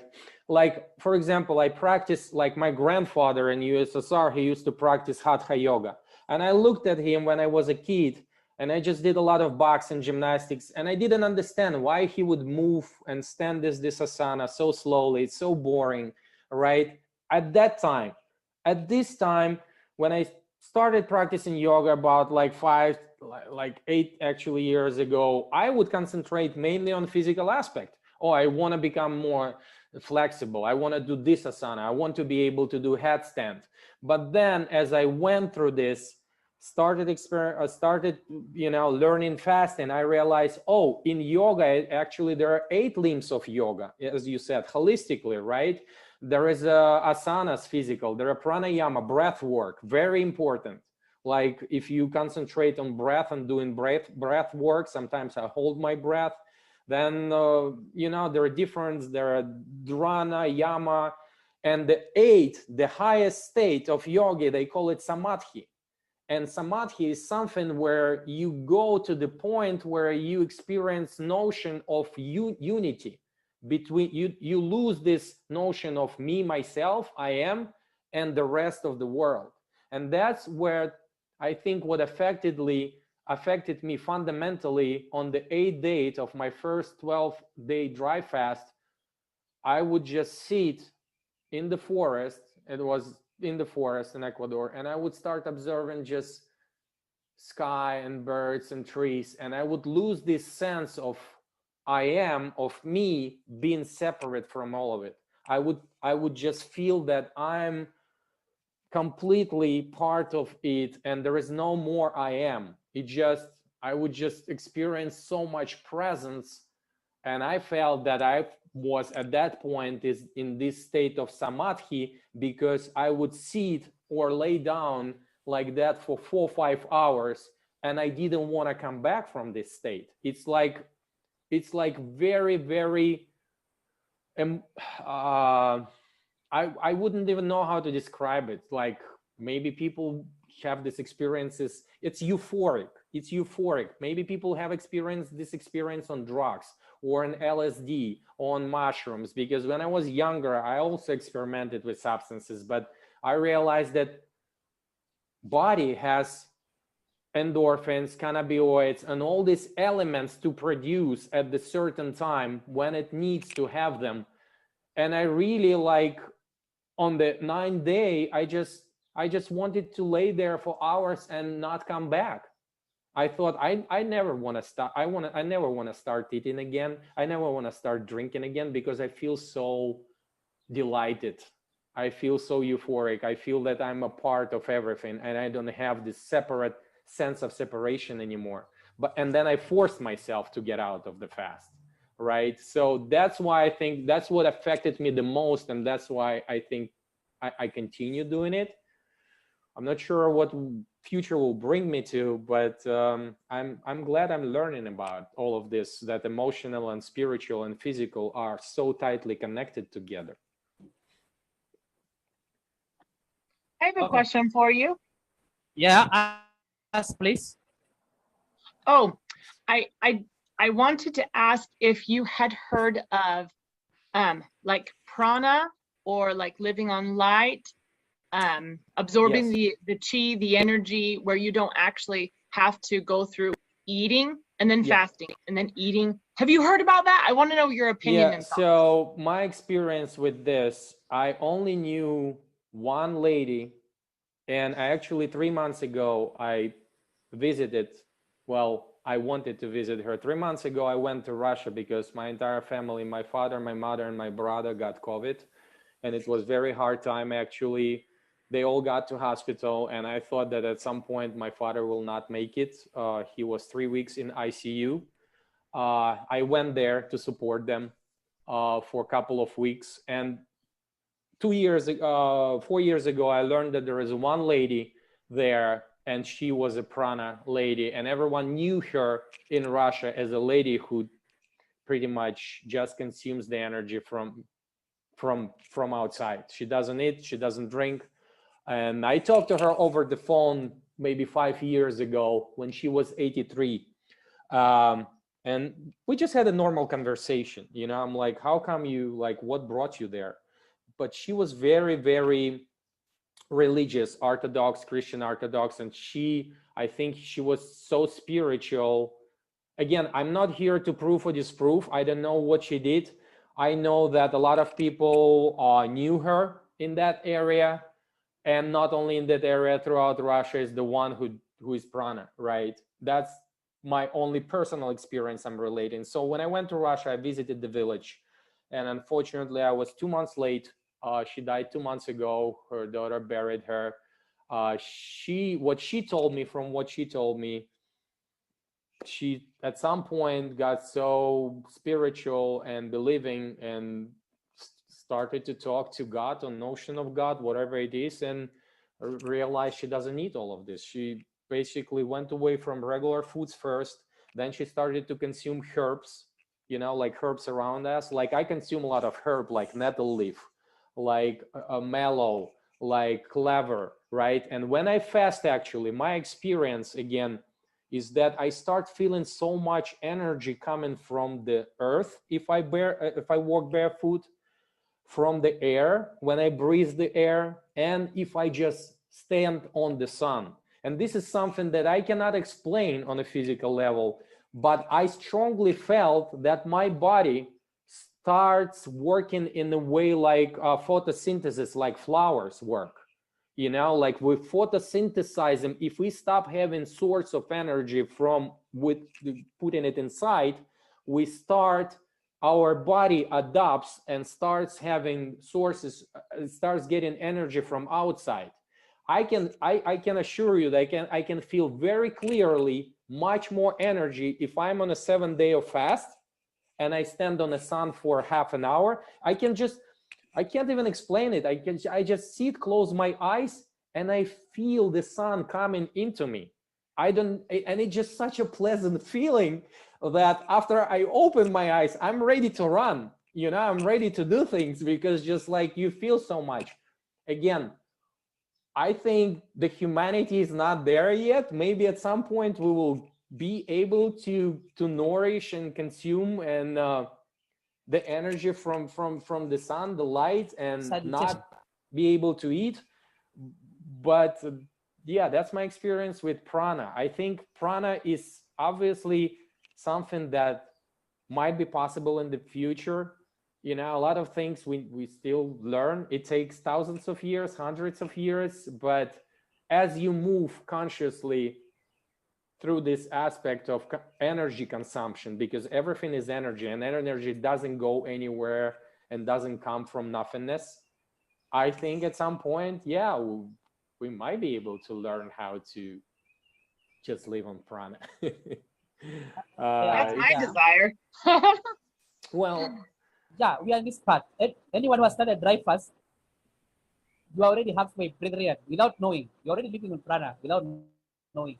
But then when you learn it very well, you realize that it's very easy. I wanted to ask you about sun salutation. It's raining here, that's why I have that. I have to press my earphones. So sun for this, salutation. Right. What I've been practicing mainly for years is Ashtanga yoga until I started fasting. When I started to fast, and when I got, again, I think it's more like fasting and family and children and having less time, I started to concentrate less on the physical aspects of doing asanas and like learning how to do really hard asanas and hard stance. I just do hatha yoga, and there is exercise that's called 5 Tibetan rites, which is also very energizing, very good exercise to get your day going. If you like to stretch, if you like to be flexible, if you like to feel energy. But if I do hatha yoga, it's usually the series, you start with sun salutation to warm up your body. And it's, I mean, you can Google it, it's everywhere. It's sun salutation A or sun salutation B. You move through the series of asanas slowly and smoothly. And when I move through these asanas, I mainly concentrate not on physical aspect, like I want to feel perfect standing in this asana, but on my breath, right? On breathing in and breathing out. And I use the fire breath, so-called dragon breath, when you swallow a little bit and you have this sense of constantly keeping a small ball here inside, and you start breathing through this, through your trachea.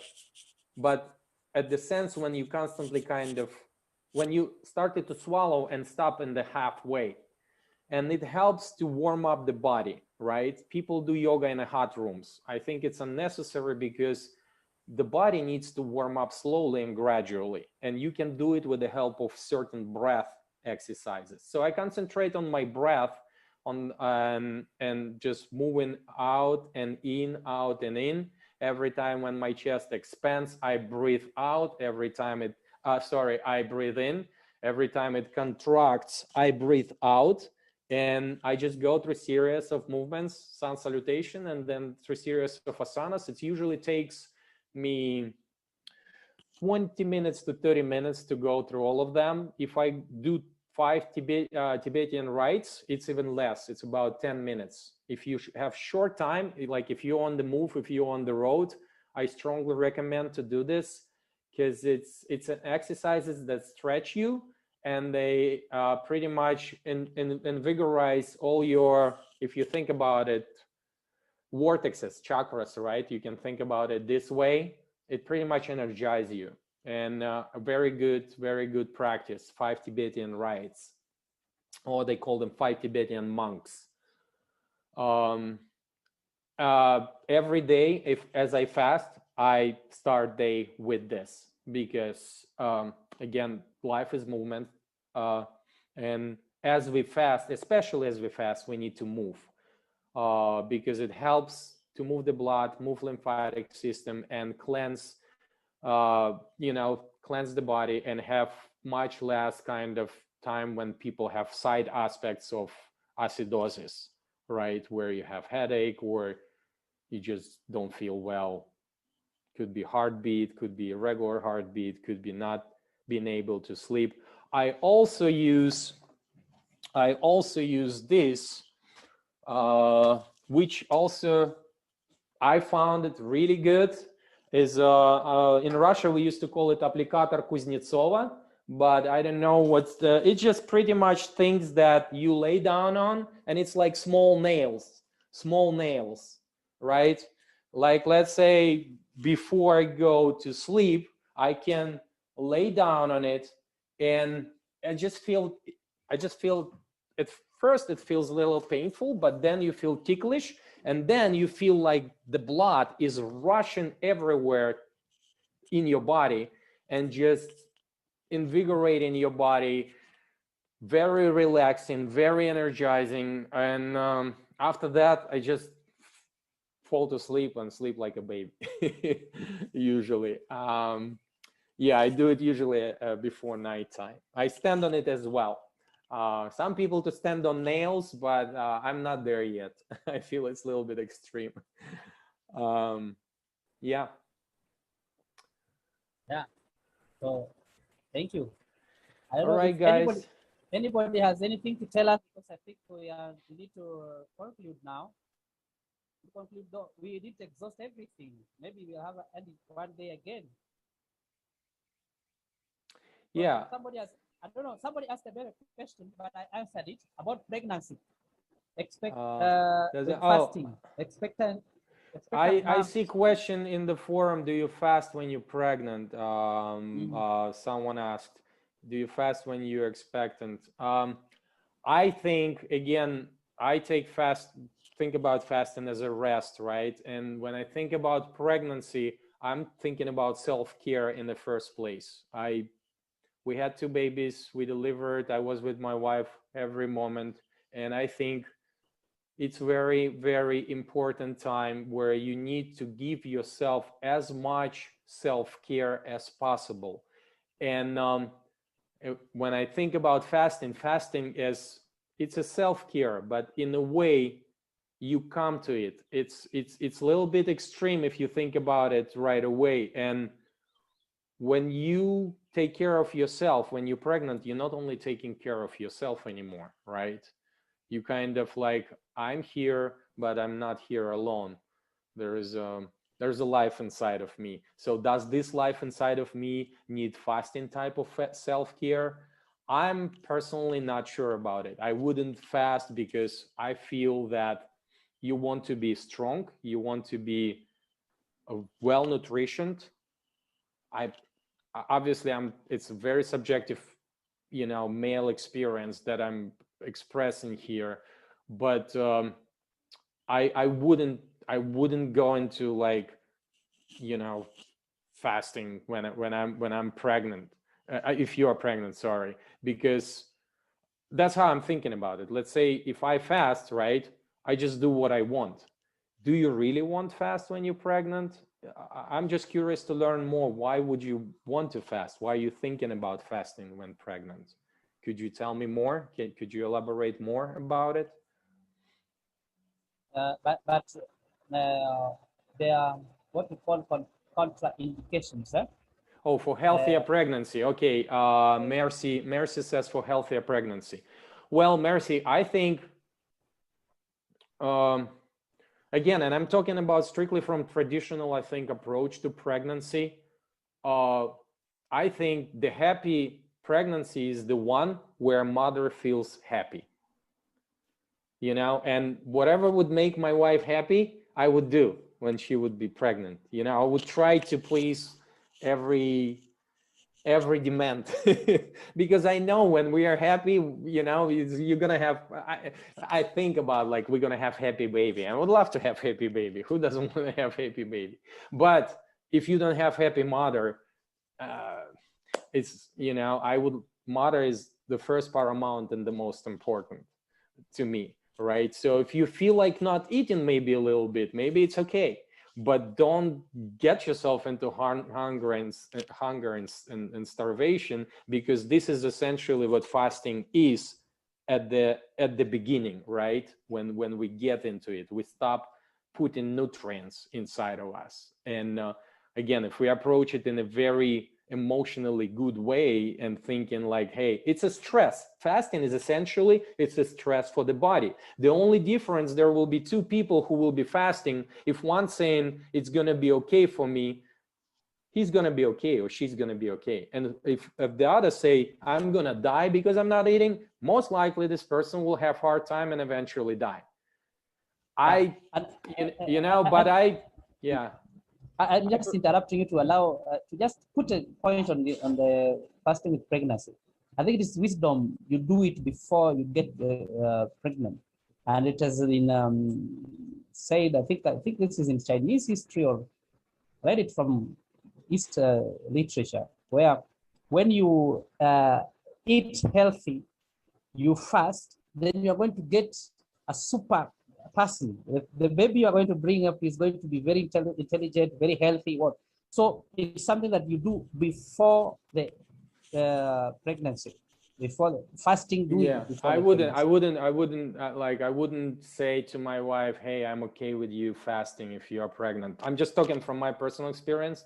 If we would get pregnant and she's like, hey, honey, I want to fast for 7 days, I would be most likely saying, hey, I'm not sure if it's a good idea. Because, there are certain things like for babies, we don't give them honey until they get to a certain age, right? Or there are certain things where things are okay for adults, but not for babies. So from that perspective, I think you're right. From the wisdoms that within me right now, I would say, no, get nutrition, get energy, sleep well, rest well. Let's do whatever you want that will make you satisfied. But I don't think I want to see you fasting for like 3, 4, 7 days. And let me just read for you what she's saying. To avoid gestational diabetes because I am morbidly. Can I read the rest? Are you able to see? Are you able to see the rest? I can't see the rest. The rest of the chat. I think she's saying she's morbidly obese. So yeah, and she's already pregnant at this time you are talking. Right. So what I'm thinking about right away is about movement, right? I know, for example, that when we were pregnant, it was important for us to walk outside, to move outside. You know, if my wife at some point would be like, hey, I don't feel like eating today, I would be okay for her probably not eating for a day. Or at some point she's like, I want a pickle, or I want something that I never like having different craving. What I'm saying, Mercy, there are different ways to take care of yourself when you're pregnant, right? And the pregnancy is a very important period. It's gonna go away. I'm not sure which month you're at, but essentially we have 9 months of it, right? It will go away, and believe me, you will be able to take care of obesity when you are done with this. There will be time. I'm just saying to myself a lot of times, there is a time for everything in life, right? Sometimes I feel extremely stressed or like anxious or like think that things are not going well, but I'm like, hey, there are times for everything. Maybe right now it's not, but there will be time. I'll take care of it. I trust myself. So have this trust, give yourself this love, and there are different ways to give love, right? Take a walk outside, walk more. Believe me, if you also when you consume food, use therapeutic chewing, chew it much longer, and in a way you will still get nutrients, you will just get little less. But again, obesity, we're talking about obesity here.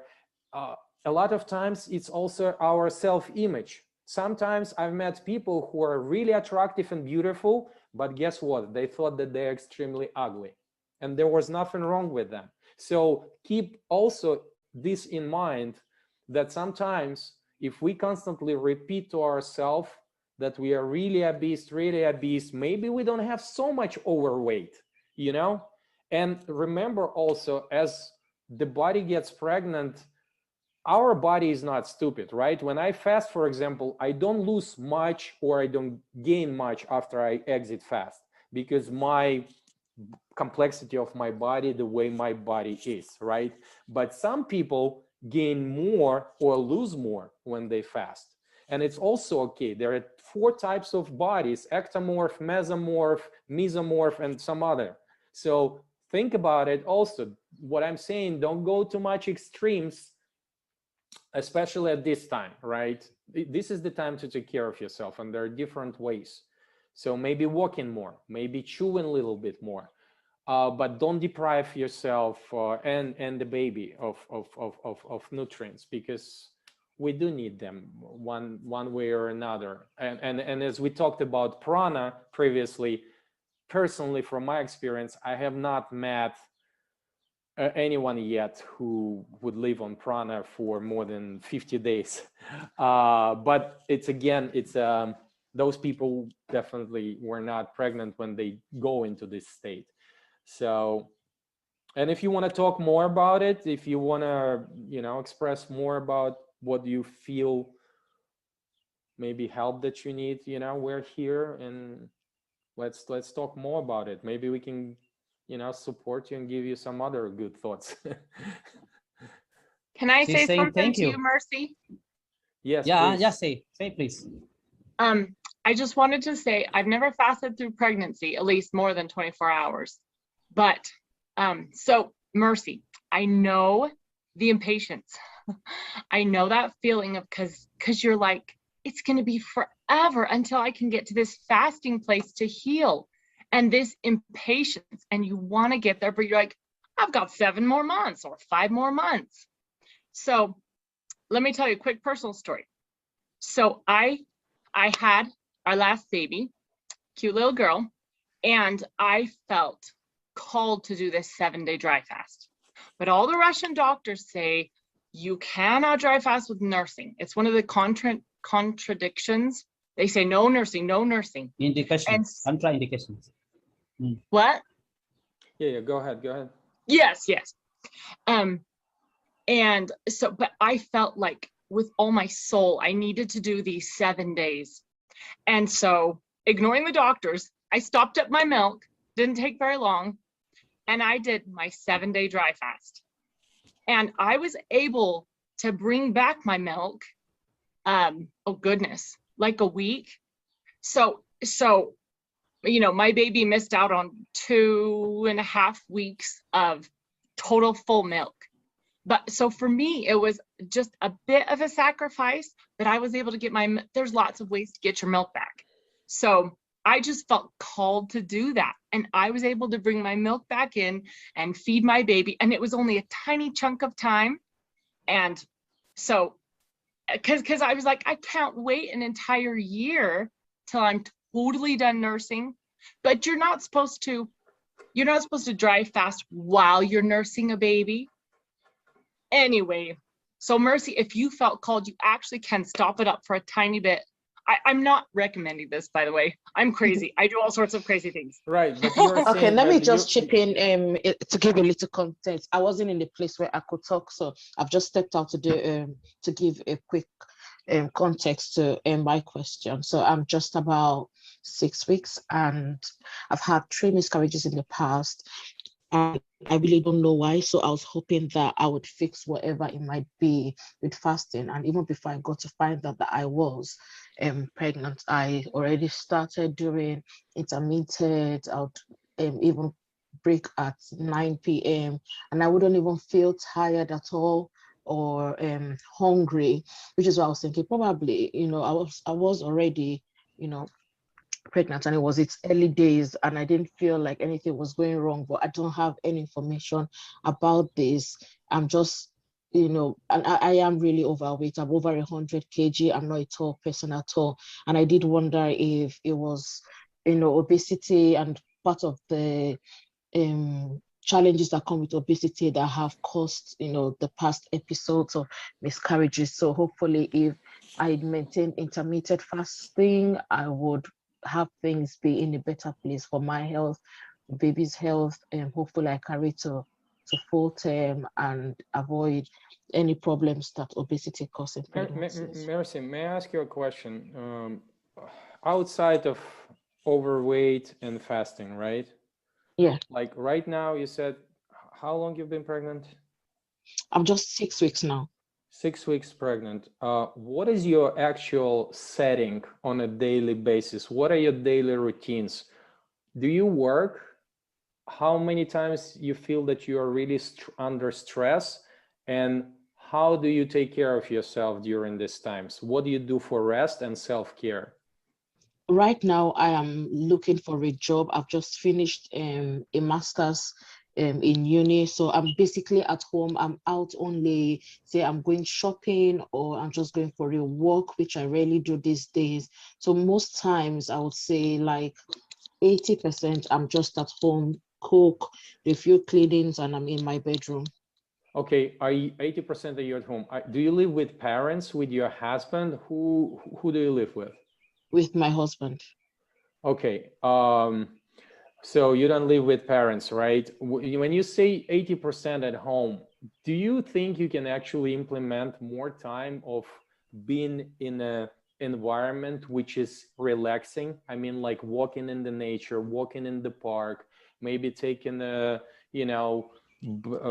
going into the lake, bathing yourself in a lake, putting yourself somewhere where you feel calm, relaxed in a natural environment, because I just tend to think that it has so much to do with you going well and be happy through the pregnancy in the first place. Is this something that you can think you do? Yeah, I have about 2 parks very close to me, 10 minutes walk from both of them. Okay, very good, very good. That's maybe, again, I really wish, for all the best, and then that you're gonna have good time this time in pregnancy. But I think I would definitely think starting just giving yourself as much self-care as you can. If you say you need to do shopping, please, if your husband is supportive, ask him to do more strenuous chores, because a lot of times, if you lift heavy things, if you do heavy work, if you feel that you, oh my God, I need to do this, but I didn't do this yet, believe me, it affects us emotionally and as a result physically, and it might affect pregnancy, right? So the first place where we start is to kind of implementing these practices and techniques where we give ourselves as much self-care, whatever it means for you. Again, maybe you can say, maybe you will say, hey, I want to go to visit my grandfather and be with her for 2 months. You know, it could be something that I can't even think about it, but think what it is for you and do it. Right. I understand. Okay. Right. I wanted to give a little information about pregnancy and dry fast. In one of the literatures, they say that sometimes people use 5 days dry fast to abort. It causes a lot of stress the way you are staying in the body, and then the body sees that fetus, and it should be, I think, I'm not sure of the timing, but it's a very short time. It is when the fetus is still very little, some weeks, something like that. So going to a dry fast maybe risky to your fetus, maybe risky to the development of your baby. Yeah, and, I would say I totally don't know, like I'm not an expert at all, and I don't know how dry fast will affect or can affect pregnancy. And that's why I'm in the first place. But I knew friends of mine who had miscarriages because they actually were very stressed. You know, they had certain amount of stress in their life. And mercy, again, when you say overweight, right? Like, again, you don't have to be shy. You can also, you know, I would love to see you as well, because a lot of times, sometimes we feel like, oh my God, I'm looking at myself in the mirror. You know, sometimes I gain little belly and I'm like, oh my God, I had so much fat already. But guess what? People who will pass by me in the store will not even think about it, will not even understand, will not even notice, because sometimes, Mercy, when we start consuming, like, and be in this circle of constantly self-feeding thoughts that I'm a beast, therefore I need to eat a different food, but you start eating more, and it's kind of self-feeding circle. A lot of times it's self-image as well. So don't be so much, like right now, concentrating on the fact that you might have over 50 or 100 kg, because other people tells you what's normal, what's not normal. Don't label yourself. Just think about aspect how you feel, simply. You know, I know a friend of mine, a big guy, believe me, has a big belly, such a happy guy. Every time I see him, he's joking, he's laughing. I'm like, this guy is like, I find it so even pleasing and such a pleasure and happiness to be next to him, because of the energy that I'm feeling coming out of him. Don't think he eats whatever he wants to eat. You know, I can say like, oh, well, this guy is abusing himself. He's just eating these burgers and sausages and all of that. But hey, when I feel his energy, I never think about the way he looks and the way he overweights. And a lot of times, as we talked a lot about emotional is connected to physical, think about it as well. You know, yes, you might be overweight. Yes, you might want to look better. Yes, you might want to lose weight. But at the end of the day, the weight and what will make you get to the place where you want to be in terms of the weight is not if you're gonna fast, is not what you're gonna eat, is not how many times you're gonna eat, even though all those aspects are important, is what you will be doing once you get out of the table, what you are doing to make yourself happy once you stop eating. Because I noticed also, I had a lot of times when my wife was pregnant, I had this you know, every time I was stressed, I was eating, and to the point there, I'm so full already, but I want to feel myself, because I want to feel in this stress. On top of this stress, I want to put something on top, but it works only temporarily. If I stop eating and I'm not doing what I'm designed to do, what I was brought to do here, what I'm enjoying doing it, my weight will come back, my stress will come back, you know, all the problems, they don't go away, you know, they will be here. It's just, I think, the matter of me learning how to be okay with it, you know, to be present, to accept it. So don't worry. What I'm saying is, this is the time right now for you to, and if you feel again like doing intermittent fasting, Okay. you know, maybe it's okay, but don't forget about yourself in the first place. And you want to feel comfortable. You want to feel really comfortable, yeah, and happy. And I would definitely start moving more, and taking walks. I think for her case, because she has had some previous miscarriages, maybe she needs some medical consultation. And I really would highly recommend Dr. Finelov, because I think I'll have him on Saturday. Mercy, you can book you for Dr. Finelov's meeting on Saturday, so that you ask this question maybe. Yeah. Mercy, Mercy, may I ask you a question? Yes. What usually makes you smile? Me, having a lot of money. Okay, let's say this is not an option. What is the next thing? What's the next thing? Just knowing that my family is all right. Okay, what about you yourself? Like me myself, singing. I like when I'm able to do, because I sing in church. I like it when I'm able to. I love singing too. I love singing and playing guitar. Okay, singing. What else? What else? I don't know. I don't have a lot of hobbies. Watching a very good movie. I like when I watch very good movie. Yeah. Okay, that's a good thing too. So we have two things right now that makes you happy and smiling, right? If it's maybe it's a good comedy movie. I really would like you to think more about those things. You know, singing is amazing. Singing, it's amazing experience. If you can do more, please go to church and sing. If it makes you happy, makes you smiling, it makes me happy every time I sing. Makes me elevated. I want to do it, and it's great. You resonate. You start resonating with your happy energies, right? Yeah. And that's why the reason I'm asking about what makes you smile is because you need to start thinking more about these things. And even if you will do more of those things, you don't need to even think about fasting. You will just like, hey, I took a walk in the park. It was beautiful. I saw the birds singing. You know, I sing. I met my friends. I communicated with them. I feel good. Yeah. Just concentrating on the aspect of feeling good, I think will get you through your pregnancy happily. Oh, thank you. So, and think about more. Maybe you can share next time we meet more things that makes you smile and happy.